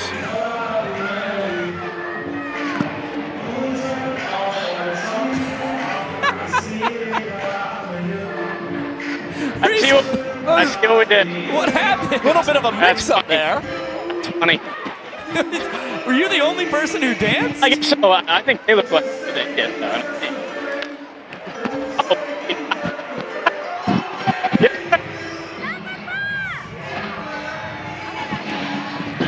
It's going to be out number 2. I have a feeling that your teammates played a prank on you there, buddy. Yeah, I'm a little shocked. I don't know what to do with myself, but I like it. I'll be the butt if it makes everyone happy. Is that why I mic'd up? That's messed up. I was like, usually they have some good questions for me. We're just hanging out. We're just shooting. Yeah, I'm like, you guys got anything for me, or are we going to talk about the weather the whole time? Now I see. Now I see. That was sinister. Our apologies. That's okay. We're not the masterminds. We're just the messengers. Baber's going to go between the legs. Here we go. First. How about Jake Lialios? Good fight from you guys tonight, Reeser. Well, I hope everyone had a good laugh at home. I had a good laugh up here. Thanks so much for joining us, man. Welcome, guys. Thought it was a quick inning. Just wanted to stay in the darkness. Thank you. Appreciate you. There goes Reese Hampton. Down to Jesse Cole. We go. To pitch, multi-platinum and diamond recording artist, Brett Young.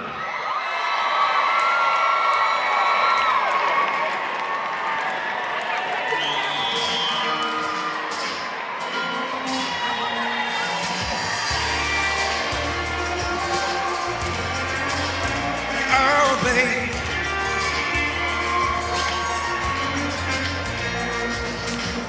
Never thought I would be like wide awake, waiting on a good night kiss. Sipping that road, talking to the moon, counting down the hours till it's 2 a.m. Never thought I would be like this. Come on, y'all. As long as the night is with you, any other cab shooting me a text, ain't coming home soon. As long as I can bet on you crawling into bed after slipping out your high heel shoes. I ain't lying, saying have a good time. But your girls, girl, do what you do. No matter how late, baby, I'll be staying up. I can't sleep without you.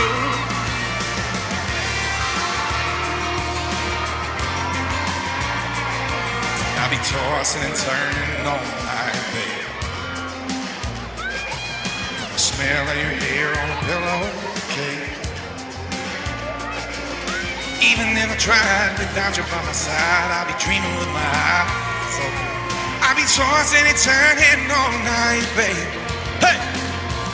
But as long as the night is with you, any other cab shooting me a text ain't coming home soon. As long as I can bet on you crawling into bed after sipping out your high heel shoes. I ain't lying, saying have a good time. But your girls, girl, do what you do. No matter how late, baby, I'll be staying up. I can't sleep without you. Can't sleep without you. No, no. I bet there DJs playing your song and you're carrying on. Baby, I love the thought of it long as I know I'm the one you're coming home to. As long as the night is with you, any other cab shooting me a text ain't coming home soon. As long as I can bet on you crawling into bed after slipping out your high heel shoes. I ain't lying, saying have a good time. With your girls, girl, do what you do. No matter how late, baby, I'll be staying up. I can't sleep without you. Yeah, no matter how late, baby, I'll be staying up. I can't sleep without you, no. I can't sleep without you. I can't sleep without you. I never thought I would be like this. Just wide awake, waiting on a good night kiss. Fans, one more time for Brett Young.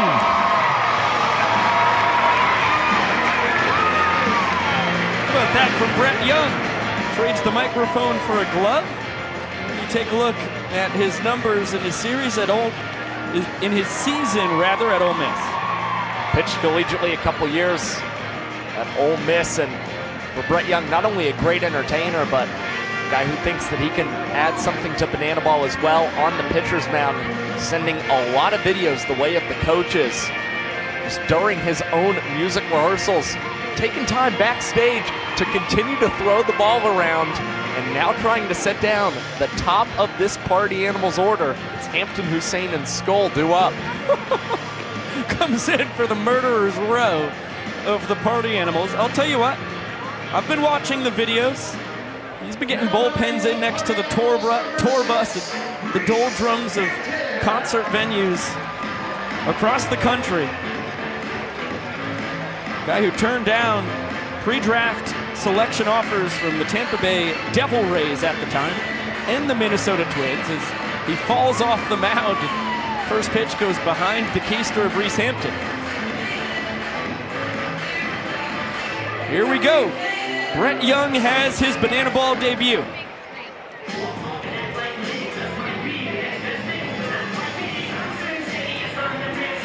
So far behind 2-0 against one of our sport's best hitters. And he's in the zone. Sometimes all it takes is getting that first strike. You just start to get in your rhythm against a guy. Now comes set with the 2-1 offering. Misses with that bender just a hair outside. Certainly an imposing presence on the mound, 6 feet 6 inches. Another Ryan Kellogg just from the right side. 4 of his first 5 pitches in his banana ball career missed the zone. So Hampton picks up the leadoff sprint here in the top of the 7th.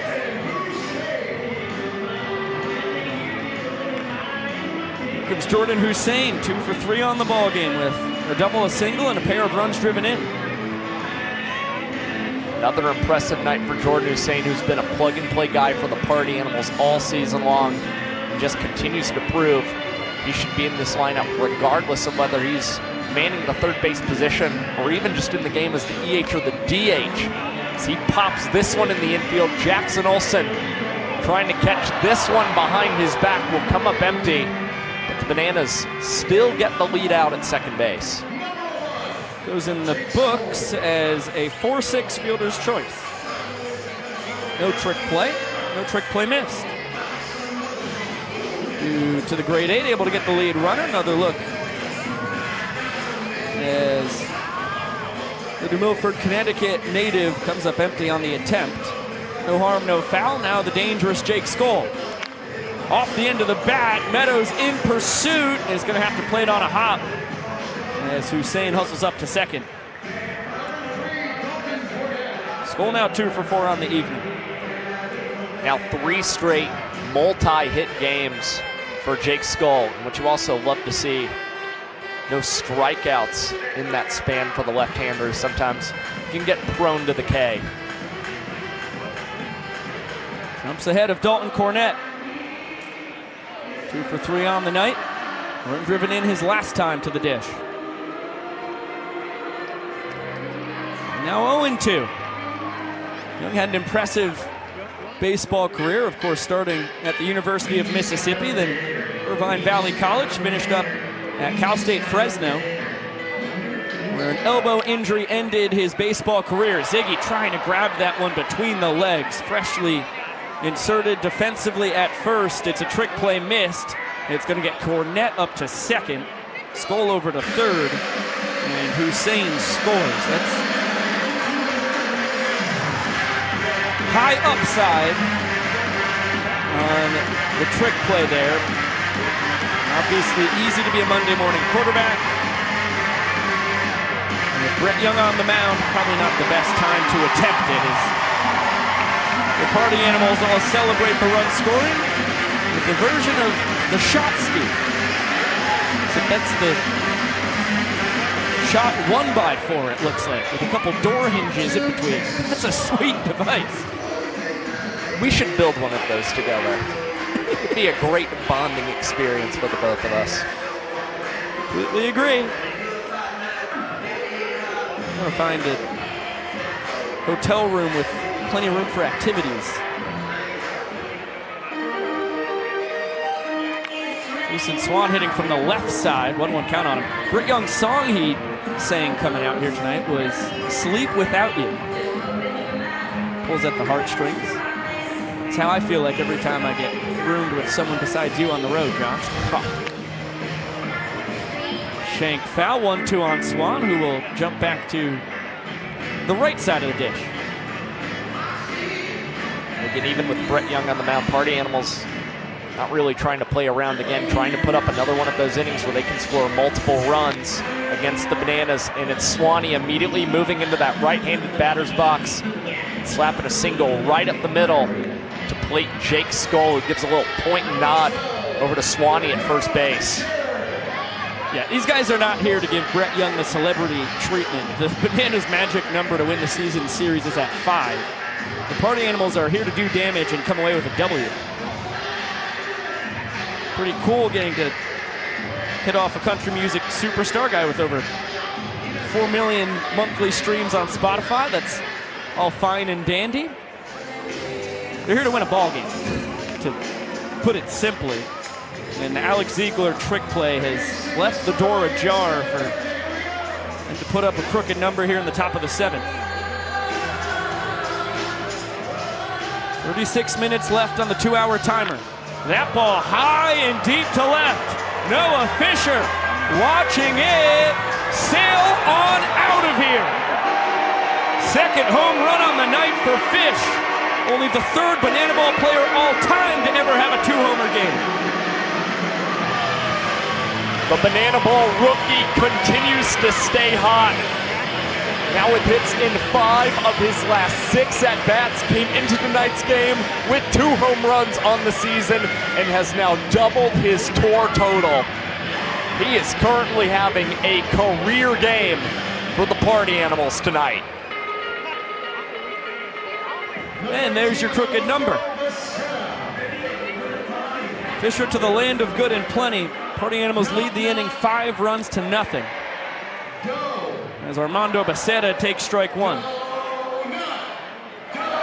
Fisher has driven in 5 now tonight.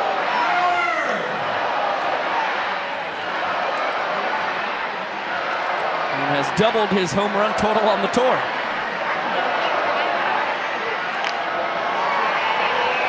Popped in foul territory. Leroy is going to make the catch. An important out number 2.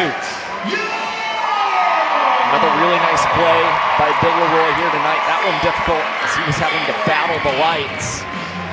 And it looks like that will end the night.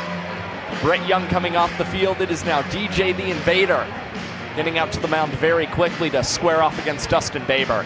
Well, Brett Young earned 3 outs on the mound because of the trick play missed. He does not get to complete the inning, and DJ the Invader comes in, throws one pitch. Hosley fields it between the legs, flips it behind the back with the glove flip, but Ziggy over at first, trying to get it between the legs, didn't have control of the ball. And Chris Walker says that Baber touched first while Ziegler was trying to get control of this thing. Another look. Yep, there it is. Juggling it, got it off the ground. Tight play. The Bananas still have their challenge. They won't use it. One pitch later, Jackson Olsen under the leg over to first in time to get Tanner Tinder Thomas. But that's after a 5-run eruption from the Animals offense, as they look poised to extend their lead to 2 points. We'll get it down to the field to Sam Bowman. Hey, Biko, Josh, I'm here with Banana Ball pitcher, and country music superstar Brett Young. Just got off the mound. After a great 2/3 of an inning of work there, Brett, I thought you were great out there. How'd it feel to get back out on the mound? You've seen top-tier competition. How was it getting back out there? It felt good. It felt like putting on an old shoe, honestly. I didn't really like the outcome, not going to lie. But I did put it where he should have done that. I'm just not so happy that he did, you know what I mean? Still a competitor. I know it's been a little bit of a while since you've been here on the mound, but I got to mention, you don't have a stop in Savannah. You came out of your way to join us to play with it. Why is that, Brett? At my age, probably the last time I'm going to be given an opportunity like this, so had to take it, didn't have a choice. Really wanted to do it and really glad that I did. It was a blast. What did it mean to have the crowd here? You got a sold-out stadium to play for. I know you're used to playing a different kind of sold-out stadium. What did it mean to do that here?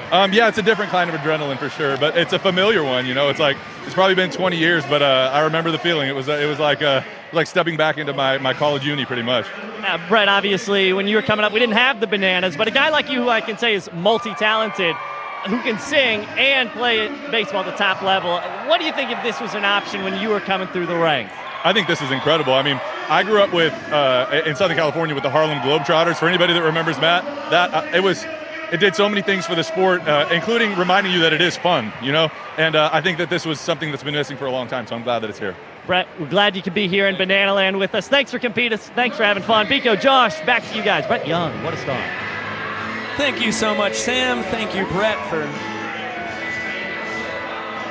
extending your tour to include Savannah, Georgia, even without a show on the docket. Awful kind of you.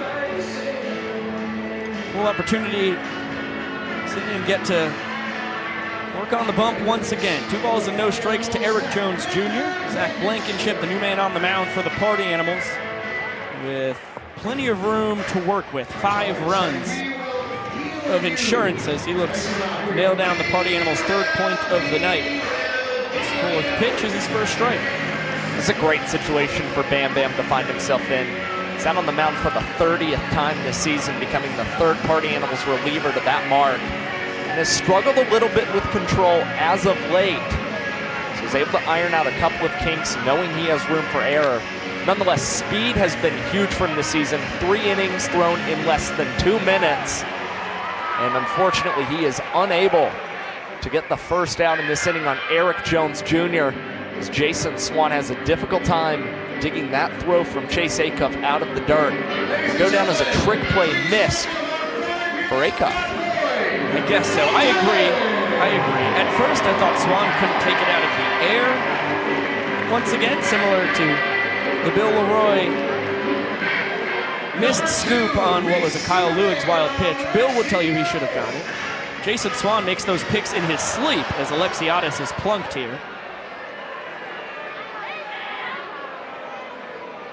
And will take his free base. But certainly a trick play miss for Acuff, even though it's a scoop. Swan pretty much pulls out 100 times out of 100.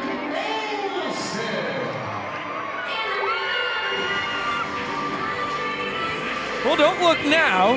2 men on, nobody out. Niners need to get 2 more guys aboard before they can think about tying the 7th inning. So we've got less than a half an hour now on our 2-hour timer.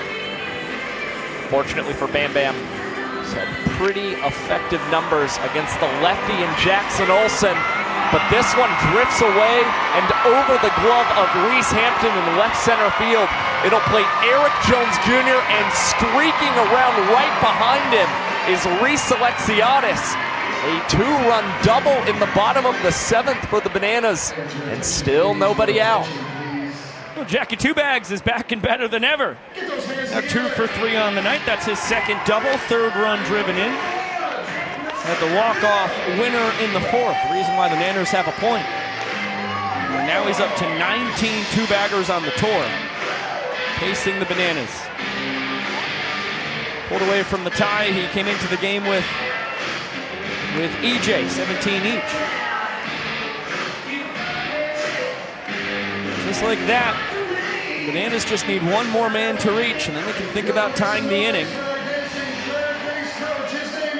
But Leroy was trying to pull them within a run in the 7th in one fell swoop there. A booming double off the left field wall his last time. Back ahead in this count, 2-1, is the magic of Maceo Harrison coaching third base. Right now inspiring another late Bananas rally. And again, you just see it in the approach from Bill Leroy at the plate. Swinging with all his might. Sometimes looks like he's going to swing out of his shoes entirely. But again, focused on getting elevation on the banana ball. As this check swing stays fair down the first base line, and Jason Swan give that a little dribble and between the legs transition and collect a trick play out for the Party Animals. Now 14 trick plays in tonight's ball game. Wilson scurries over to 3rd. And the baton pass to Robert Anthony Cruz. 0 for 2 on the night. One of his biggest swings on the tour was a solo home run off Blankenship in the bottom of the 8th inning in Mesa, Arizona. And in Game 3, the Nanners swept the series. Rack tied the inning as the Bananas ended up winning the game by just 1 point. Maceo pulling off his legendary wrecking ball dance. A million things happening in Banana Land, as per usual.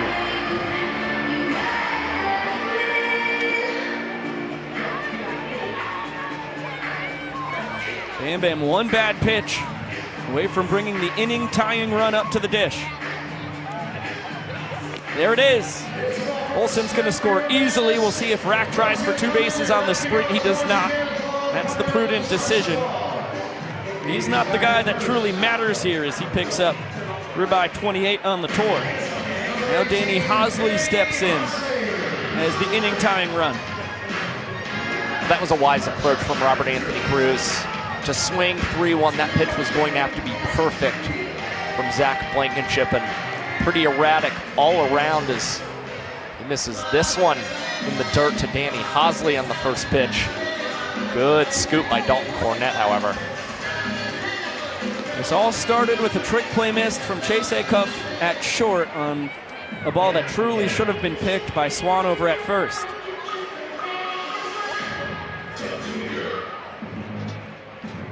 Party Animals left the door open for the Bananas. They're trying to kick it in.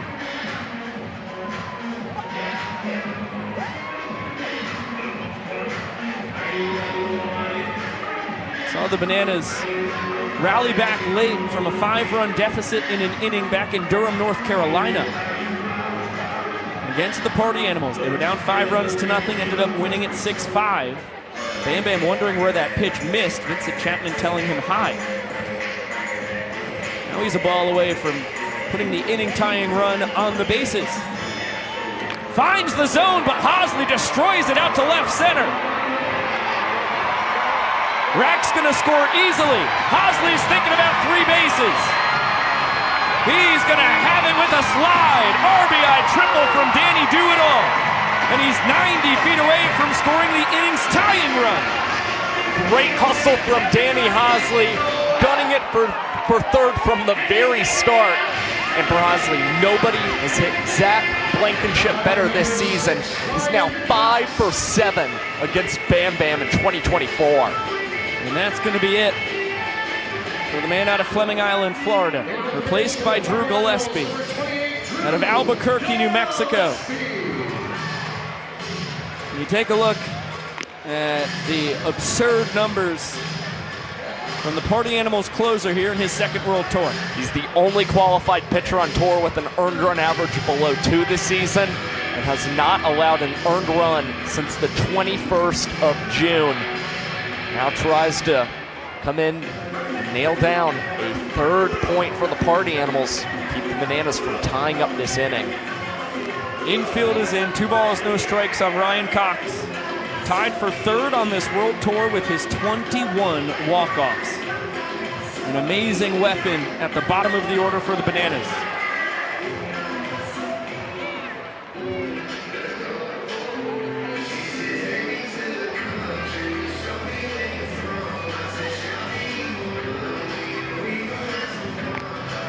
And now Gillespie 1 ball away from giving up the sprint that would tie the inning for the Bananas. It was a 5-run cushion. 4 runs are in. Fastball fouled away, count is full.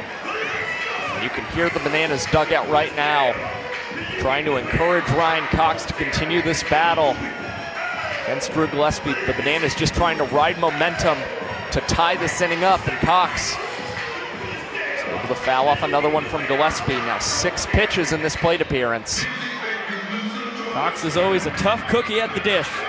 Only 10 strikeouts on the tour compared to 14 ball 4 sprints earned. Another payoff.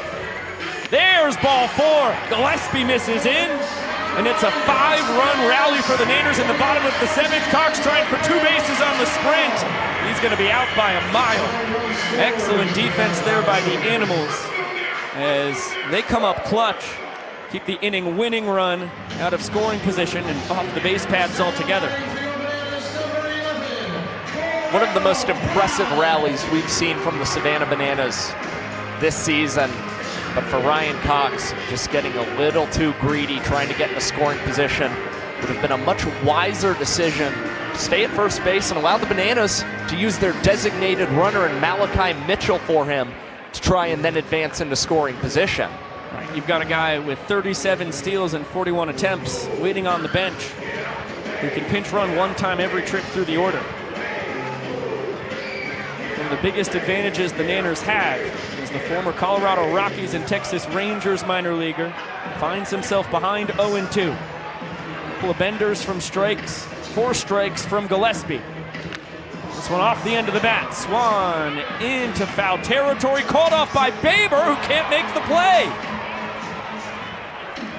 Usually an easier play for the second baseman coming behind the first baseman, but Swan looked like he could have possibly gotten camped under it, whereas Baber was trying to make a nice slide and catch. Completely agree. Baber trying to keep Jason Swan from having to make an over-the-shoulder grab. He just didn't have enough time to catch that looping banana ball. Now it's Prime who stays in the box, who has the capabilities to end this inning with just 1 swing. That one driven deep out to left field. Becerra's not going to get there. The inning isn't over, but the inning-winning run is at second base. And now Prime will be pinch run for by Flash. That's what happens when you give another life to a guy hitting .440 in his first Banana Ball World Tour. He can mash the baseball. It's awfully impressive what Pharrell Prime has done since joining Banana Ball. And the thing is, just a guy with so much experience in the game that really feels like he's never been sped up by Banana Ball in any capacity. Completely agree. Now 2 balls and no strikes on DR Meadows. The 9th banana to swing it here in the bottom of the 7th. Inning tied at 5 runs each. That is 3 straight bad ones. Gillespie is 1 ball away from giving the Bananas the 7th inning. He misses, clearly. It's a 6-run rally in the bottom of the 7th, and the Nanners end up tying this game at 2 points each. Unbelievable.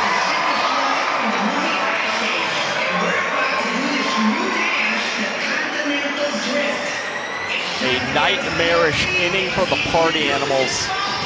But really, this speaks volumes as to how good the Bananas have been this season offensively, especially from what we saw in 2023 to now. They're pretty fired up celebrating their 2nd point of this ball game. Well, they were gifted 2 base runners. It was 2 too many. A trick play miss to start the inning, then a hit by pitch immediately followed. Jackson Olsen with a 2-run double. Robert Anthony Cruz with an RBI sprint. Danny Hosley with an RBI double. Ryan Cox with an RBI sprint. Correll Prime with the double to get on second. DR Meadows with the walk-off RBI sprint. And we're knotted at 2.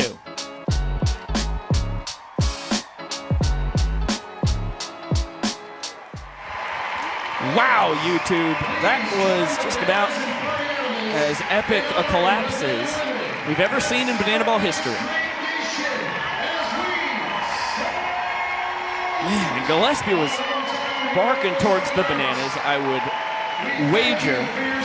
Not content with Vincent Chapman's zone there.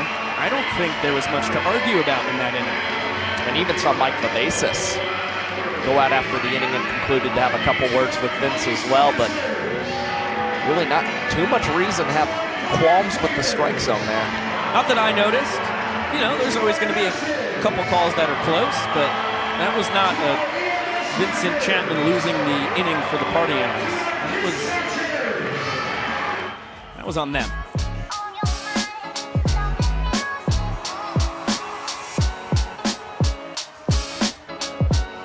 Welcome back to Banana Land. You get a glimpse at the blindfolded pillow fight, which was a slobber knockle tonight. 4 competitors giving it their all, as we're knotted at 2 points apiece. The Party Animals and Bananas giving it their all. The Nanners only need 5 wins across the last 16 games to clinch the season series against their arch nemesis. As DJ the Invader takes over for the top of the 8th, Chase Acuff at the bottom of the order takes strike 1. Reese Hampton and Jordan Hussein on deck and in the hole. DJ a little shaky in Norfolk, Virginia. And it might continue here into Savannah as Chase Acuff tucks this one in between the 3rd base line and pulls in with a leadoff double in the top of the 8th. That's what the Party Animals were hoping to see after an immensely frustrating bottom of the 7th. Just put it behind you, start to get the good vibes going offensively again. Only took 2 pitches. Now Reese Hampton ahead 1-0. Back to the top of the order we go.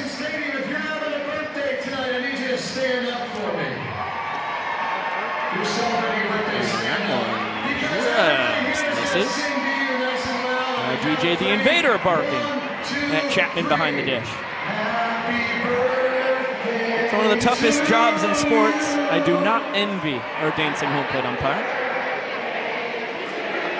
I think has been pretty sturdy tonight.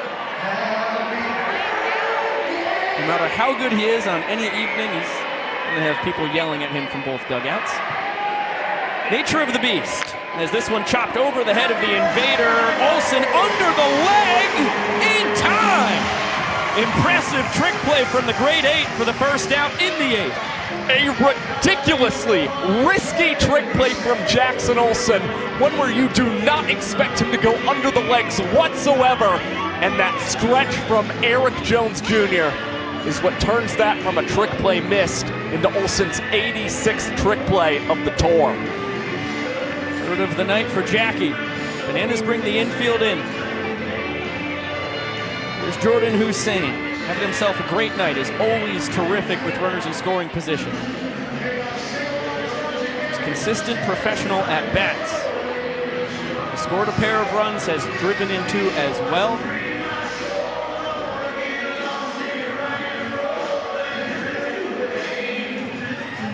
Well, back in the 5th inning.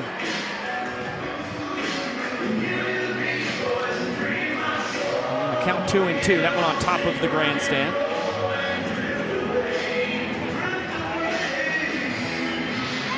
Zane has to look out for 4-seam, 2-seam cut fastballs, slider, and a changeup. This one popped up left side. Hosley puts his head down and is not going to be able to get to the ball. Good hustle. Never had a chance. Great chase there from Danny Hosley.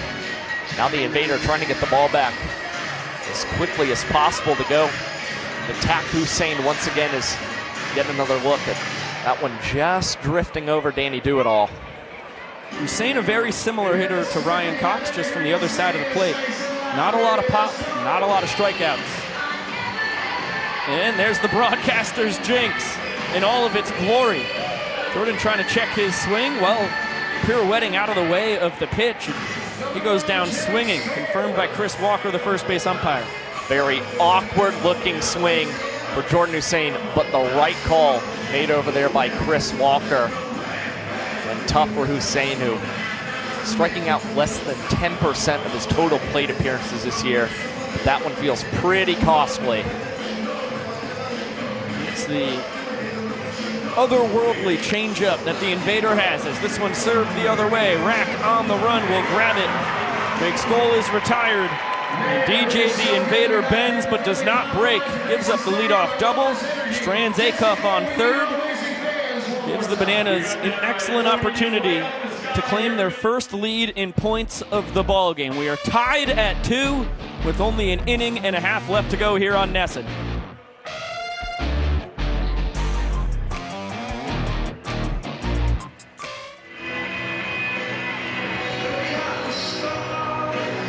And here in YouTube land, we get yellow.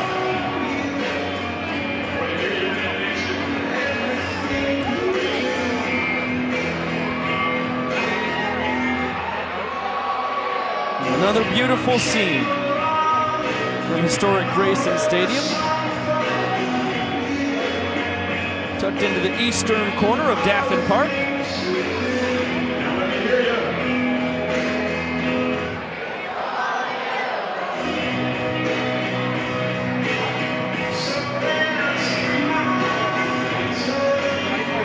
Good question in the YouTube chat. Fans wondering what the biggest comeback in an inning to win an inning is. We just saw it, as I mentioned. Tied Durham, North Carolina as the largest all time. Both of them by the Bananas, down 5 runs. They scored 6.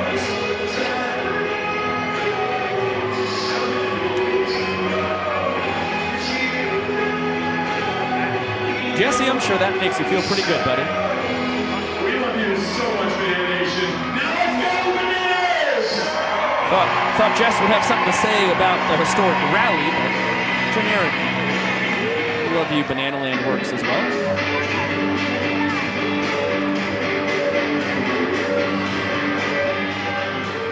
And we'll be back on NESN in 15. Hold tight, my fellow tubers. Big bottom of the 8th coming.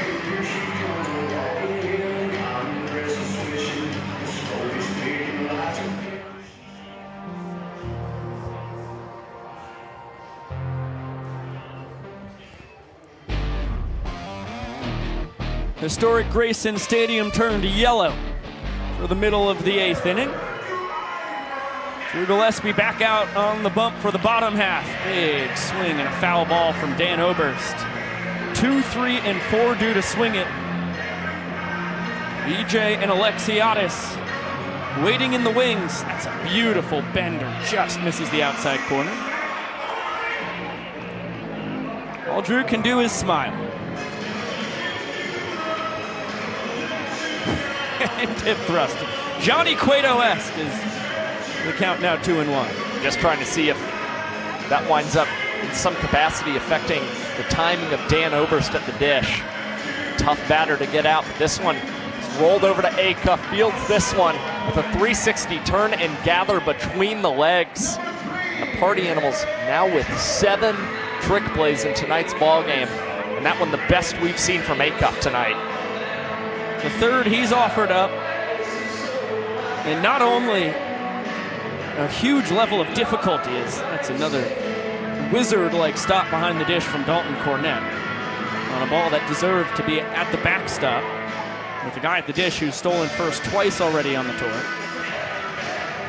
But the time of the ball game and the situation makes it that much more impressive that Acuff pulled that off when every base runner represents the inning-winning run. And especially when we've seen a couple different times tonight, some critical trick plays missed, leading to a lot of runs, which then became points for the Bananas and Party Animals.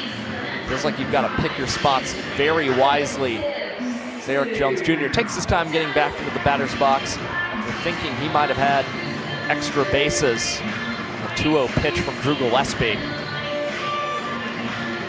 It's a game of inches. In this scenario, it might have been a game of millimeters. That was right around the third base bag.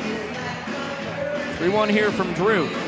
That ball drilled deep to left. Becerra, nice running catch. He made that look a lot easier than it was. That was smoked off the bat of Jones Jr. Well, we saw Armando Becerra when he was a visitor manning center field the entire time with that squad. But he's capable of playing all three outfield positions incredibly well. Again, just continue to hear the words that he glides out there when he's manning the outfield. Nice play, and this one hit right in front of Becerra. It's going to be a 2-out single for Reese Alexiadis. Board for the third time tonight. 2 base knocks, a hit by pitch sandwiched in between. Great speed on the bags. Alexiadis stole 29 bases a summer ago en route to taking the Pioneer League MVP. He represents the inning-winning run. Jackson Olsen with a pair of doubles. Gets his third hit of the ball game. Hampton grabs it and fires it in as Alexiadis stops at third.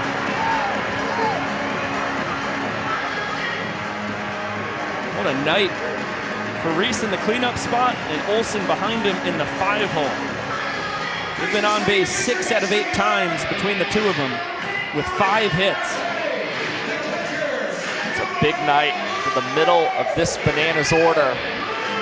They're going to keep the bat in the hands of Bill Leroy, even though this could be a situation where they could go to their golden batter early, bring up the likes of a guy like D.R. Meadows, who's had a lot of success to bat against Gillespie, and try and get the Bananas the go-ahead point going into the ninth. Fastball misses around the top of the zone. Gillespie thought it was a strike. Bill Leroy ducks it. And so Drew throws one right down Broadway. It's the big foul ball. Bill's lone home run of the year was on a Gillespie foul, or on a Gillespie fastball rather, in Columbus, Ohio on a 3-2 pitch. Scientists say the ball's still traveling. It was blistered. This one out to center. Hampton's got a beat on it. Underneath it. And we're going to go to the 9th inning, tied at 2 points each. What a job by Drew Gillespie.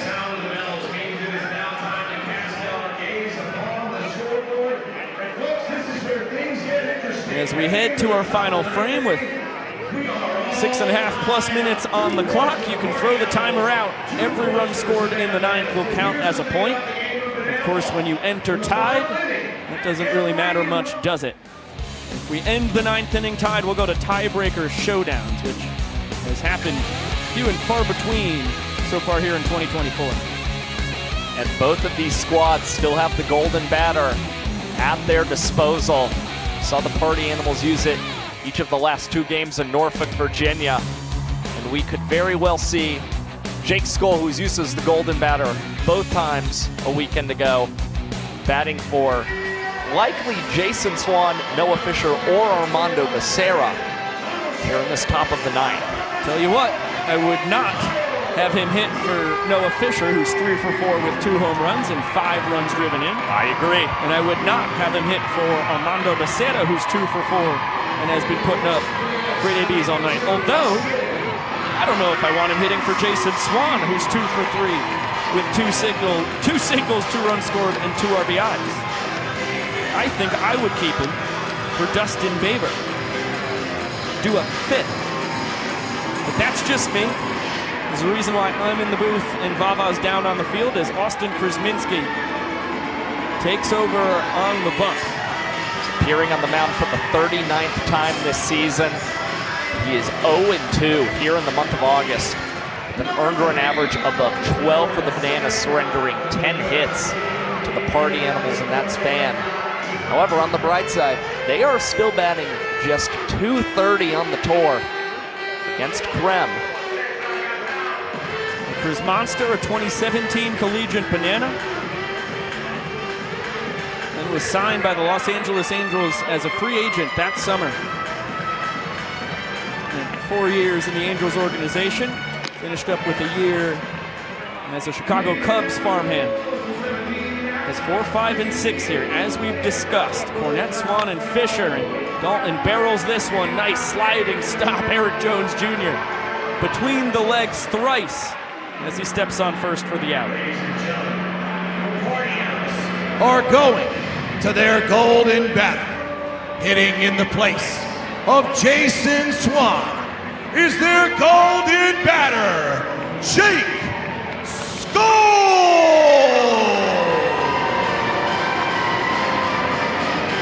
Well, Biko did not recommend it, but it's a darned if you do, darned if you don't situation. Skull's one of the best hitters we've ever seen in Banana Ball history, taking good hacks tonight, 2 for 5. He steps in for a guy 2 for 3.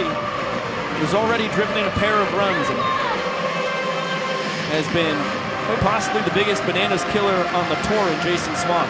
Again, you've got to play to your situation. Swan does have stronger numbers against Krem this season, but you're looking for one swing to net you a point. Jake Skull, much more capable of that than Jason Swan. It's a difference of 8 home runs on the tour for Skull compared to 2 for Swan as Scully watches that one bounce and runs all the way down the line with his golden bat in hand. Ended up falling a few feet shy of the go-ahead home run the Party Animals hoped for. Very interesting play for sure. But nonetheless, Austin Krasminski, 2 quick outs against the Party Animals. Now he's got to face the most dangerous man in this lineup tonight. Noah Fisher, 2 home runs and 5 runs batted in. Fastball just misses a hair above the zone.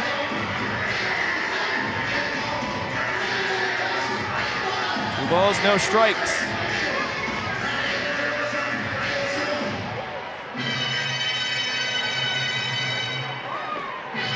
Wow, generous strike call there from Chapman on the man out of Madison Heights, Michigan.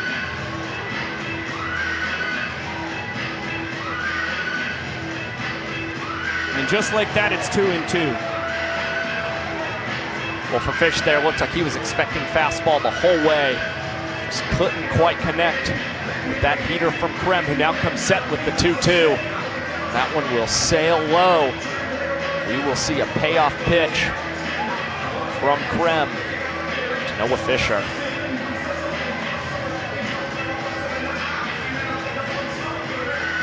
Wow, what an at-bat from Fisher. Does not bite on a pair of changeups. And the go-ahead run is aboard with 2 down here in the top of the 9th. He's on base for the 4th time tonight. It was a battle we've seen a couple times across the last 2 weekends. Saw Becerra square off against Krem twice last weekend. Was Krem winning the first battle with a punch out of Becerra. Then Armando would draw a 7-pitch sprint against Krasminski.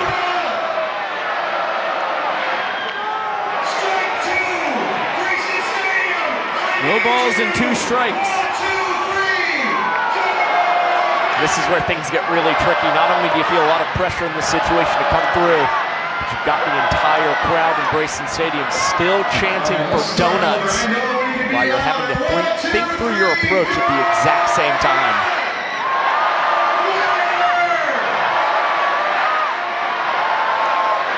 Donuts for all! And a scoreless top of the 9th inning for Austin Krasminski. Goes to the circle change, and it was a beauty. Beautiful execution. Kreb fired up, celebrating with Bill Leroy, donning the donut inflatable as well. We go to the bottom of the ninth to see if the Bananas tally a walk-off victory against the Party Animals at home.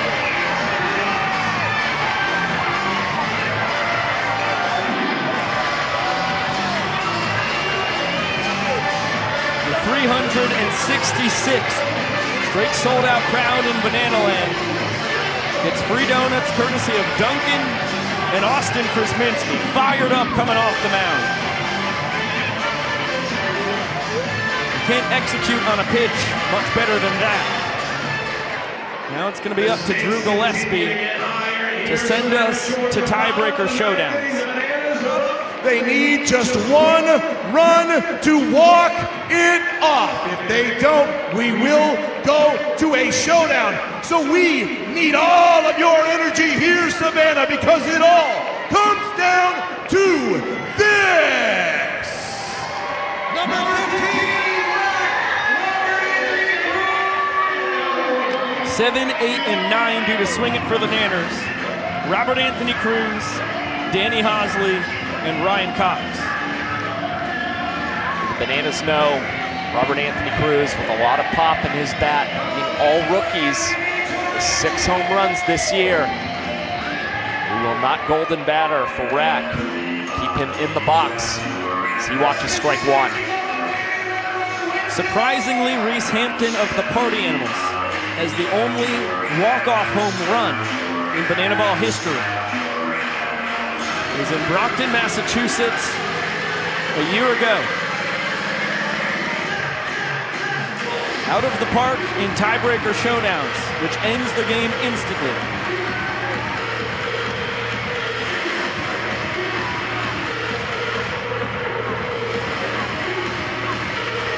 One-two here to Cruz. 2 balls and 2 strikes as Gillespie dropped down on that one. Cruz with not especially strong numbers against Gillespie. Here you're just trying to put up a battle as he's jammed. This one still the semi-deep right field, but in the glove of Jake Skull for the first out in the bottom of the ninth.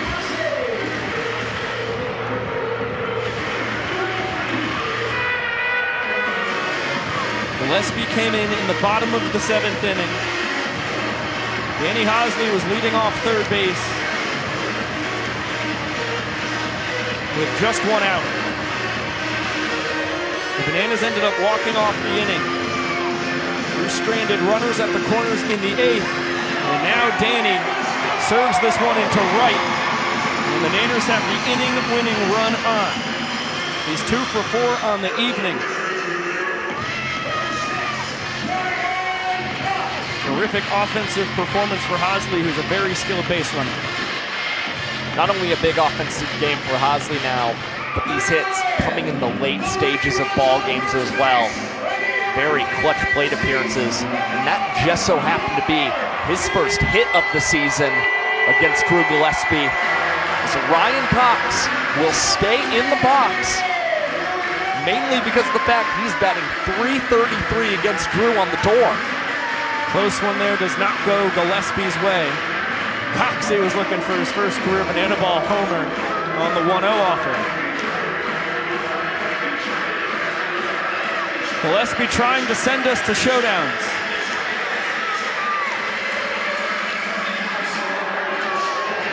Chance for the fans. They come up empty on the foul ball. Nobody has fouled out to fans more on this World Tour than Ryan Cox.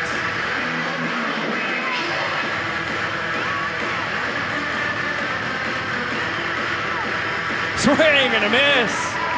A rare strikeout for the glove magician as Gillespie gives him cheese right down the chute, and Cox can't come up with it.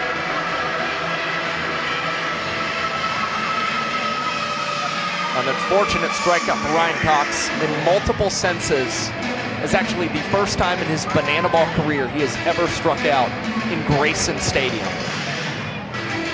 Mind-boggling stat for the man who has played more banana ball games than anybody else in our young sports history. Not surprising that it was Drew Gillespie on the mound for it. One of the best pitchers we have ever seen. Terrell Prime doubled in the 7th. But he's behind 0-2 as Gillespie is a strike away from sending us to showdowns. Game-winning run is on first. Fouled away by Prime.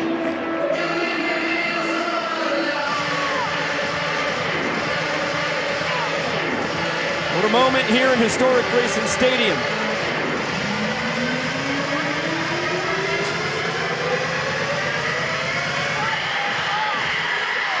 Another 0-2. That one deep to left. Becerra makes the catch on the track. And we're going to showdowns. It's not free baseball. It's not extra innings. Here in the game of banana ball, if we're tied at the end of 9, that means it is time for the showdown! Ladies and gentlemen, the showdown works like this.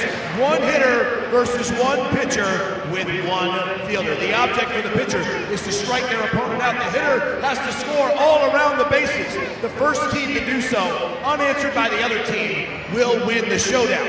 If they are still tied at the end of the first round, we will go to a second round. Savannah, Georgia, let's go. Get up on your feet because this is a showdown!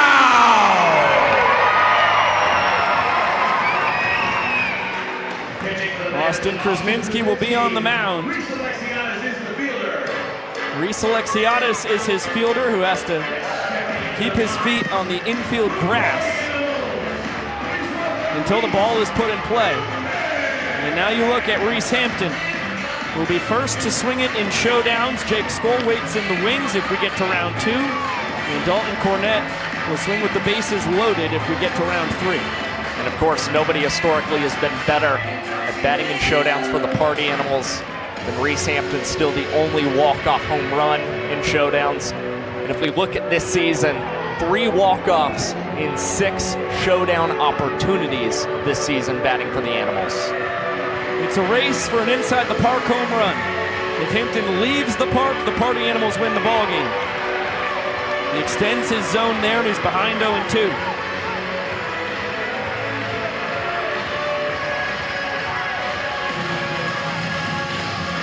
We are tied at 2 in showdowns.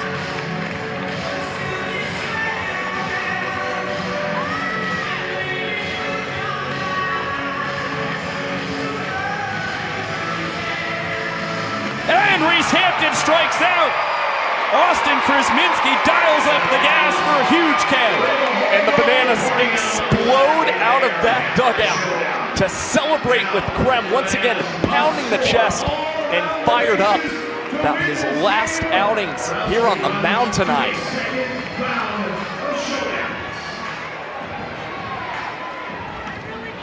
Krasminski comes up in the clutch once again. Ice in his veins. Now Drew Gillespie has to hold serve. He's going to have Chase Acuff as his fielder.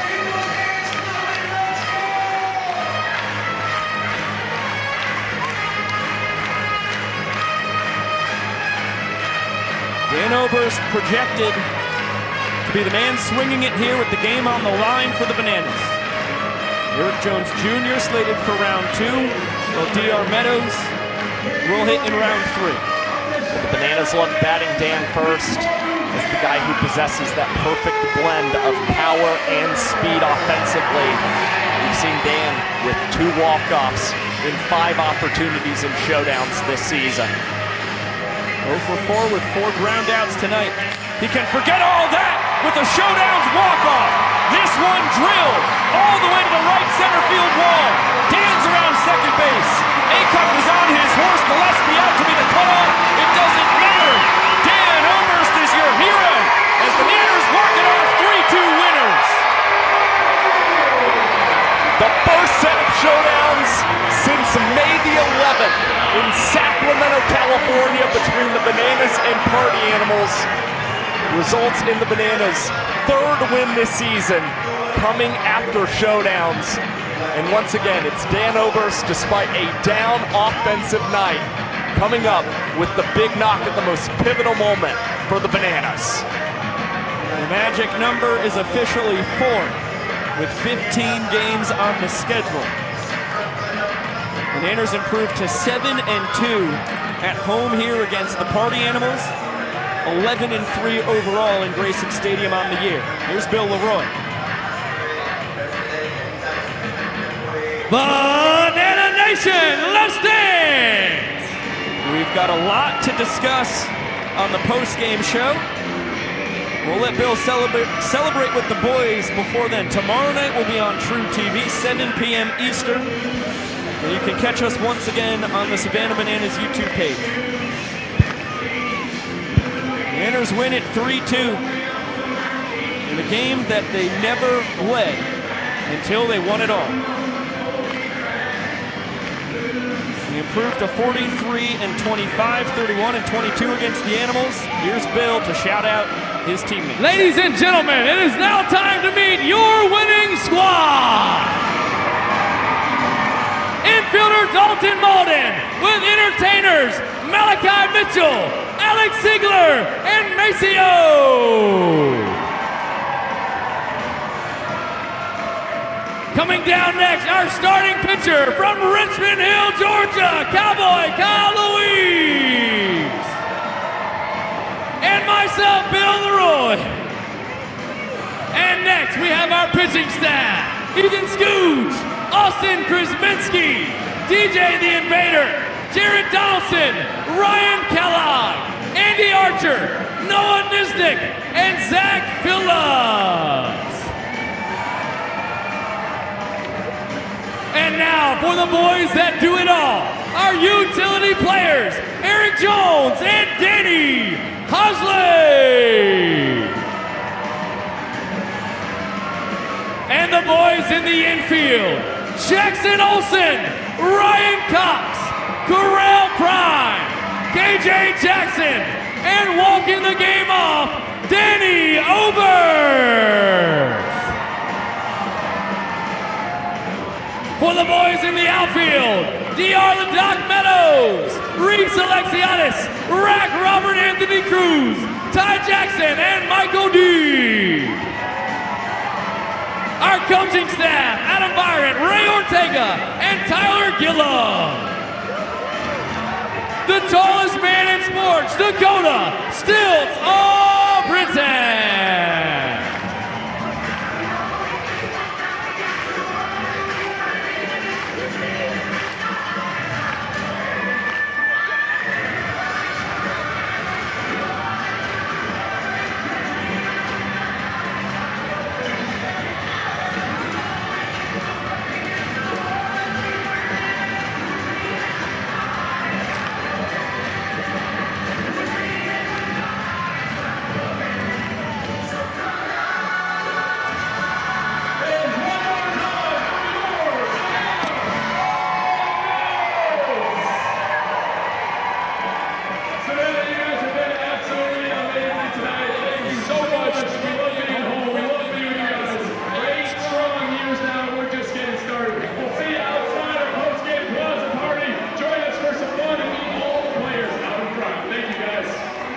It's an impressive win for the Savannah Bananas and an equally gut-wrenching loss for the Party Animals, as the Nanners' magic number to win the season series is now down to 4. And they celebrate out on the bump. We'll have tonight's hero, Dan Oberst, joining Sam Bauman on the field once the fellas are done bringing it together at the center of it all.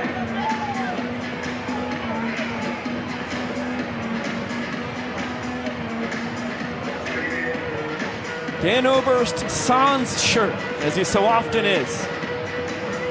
Joined now with Sam Bauman. Yeah, Biko Josh, you might have heard it, just catching his breath because he just came off an incredible finish to a great banana ball game. Dan Oberst pushing the Bananas over to the... Dan, catching your breath in this moment, the excitement, it still means a lot for you guys. Walk us through that final swing of the bat, kind of setting this one in stone tonight. Yeah, I mean, first off, I got to shout out the guys for giving me that opportunity, because we were down 5 in the 7th, came back, tied it, which allowed us to go to showdowns. But that's the fun stuff, man.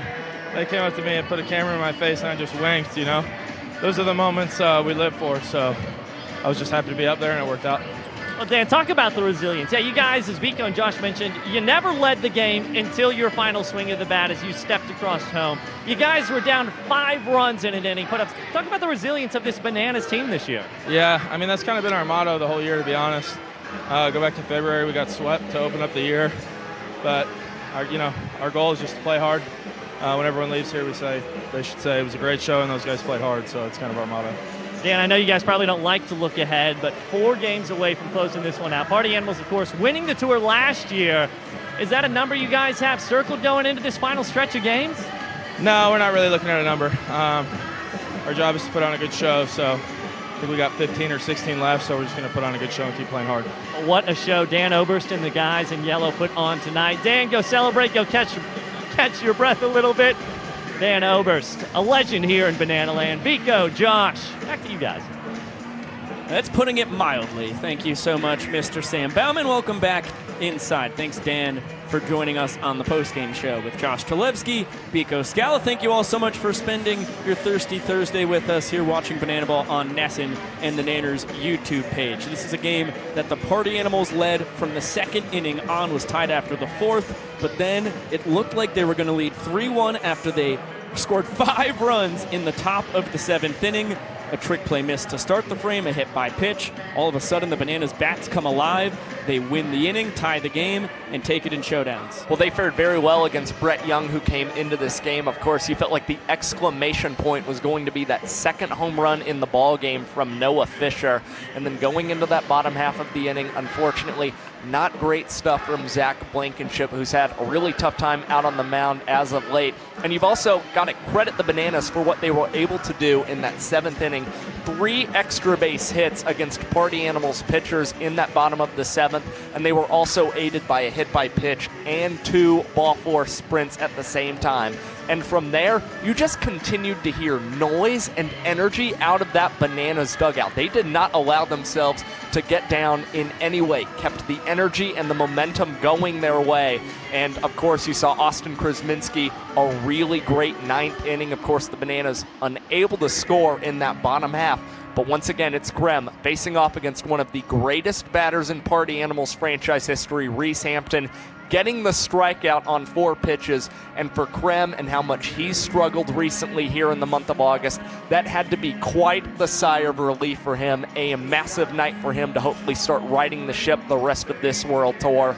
And then, of course, it was Dan Oberst there, just keeping the game slow, not allowing it to speed up on him, and showing off just that veteran presence and the knowledge and capability of being able to meet the moment in showdowns to secure that walk-off against Drew Gillespie, who has far and away been the toughest pitcher we've seen on tour across these last 3 months. There are a plethora of swinging door moments in this game where it really could have gone one way or the other. And after the 6-run offensive eruption by the Nanners in the bottom of the 8th to tie the game at 2 points each, you have the Chase Acuff double in the top of the 8th inning on the 2nd pitch he sees from DJ the Invader. DJ then strands him on 3rd base after he got there with just 1 out. And then, of course, you talk about Krasminski coming in for the scoreless 9th inning. Drew Gillespie, terrific during the game, ends up throwing 2 scoreless innings of relief, but not able to save Blankenship's disaster in the bottom of the 7th inning. And then, of course, had to put up a 0, had to keep Dan from getting an inside the Parker in the first round of showdowns. And it's an Oberst barrel, which we have seen time and time again across his 6-year career in Banana Land. Well, unfortunately for Gillespie, it just wasn't a situation in the 7th that he was ready to necessarily inherit on the mound,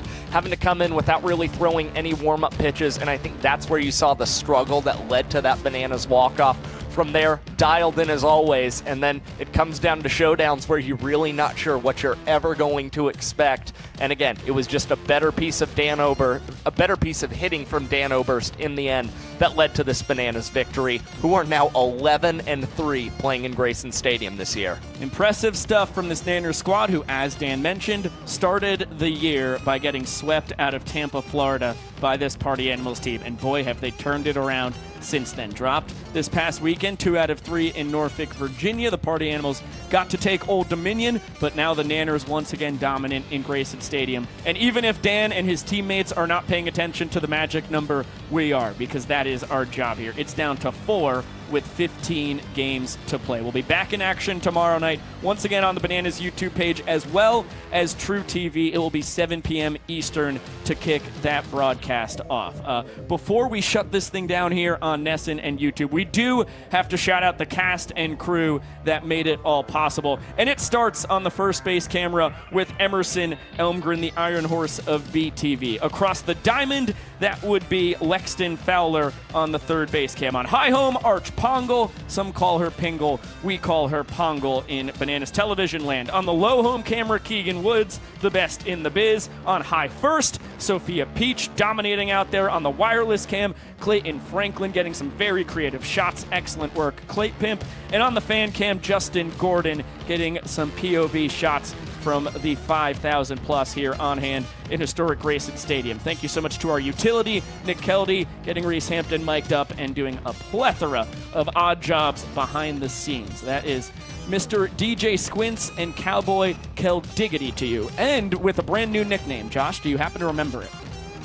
No. That's good, because I don't either. All right. Well, it was like the Juice, the Boss. I don't Big think we Hoss. ever named him that. No, he wanted it to be. He had something for us, but we'll get that. We'll get that. And nope, it's not that. It is not what Chad Reese, our coordinating producer, just said in my ears, and that won't be said on NESN. Big shout out to Mr. Chad Reese, the straw that stirs the drink, as well as our director tonight, Chris Haynes, down in the control room. Our technical director, Griffin Ellis. On the replay, one name, you know him, you love him. It is Kwanzi. On the audio, Gwen Giddo. And on the scorebug, Frank Giddo. Yeah, find yourself a control room with a father-daughter combination. I dare you. On the graphics, Julia Massey. And on the statistics being updated on said graphics, the birthday boy, Mikey O'Connor, the best in the biz. Happy birthday, Mikey. And a big shout-out to our moderators in the YouTube chat, Scott Thompson and Colbyte _. Josh Talevsky on the color commentary. I was the guy doing the play-by-play. On the color commentary and the statistical savantry, terrific stuff. Biko, it was a pleasure to share the booth with you, and you dominated that broadcast the Yaki way. Thanks, buddy. Yeah, W's in the chat, please, everybody. A big thank you to our executive producers, Jared Orton, along with Jesse, Emily, and Carrie Cole. I am indeed Biko Scala saying so long for now. You will see us on NESN again come September 26th. So Banana Ball will be back on the New England Sports Network. And as I mentioned, tomorrow night, it is True TV for us, as well as the Bananas YouTube page at 7 p.m. Eastern sharp. We'll see you then. See if the Nanners can take this series in Savannah or if the Party Animals can mount another legendary late season comeback. Until then, we will see you later!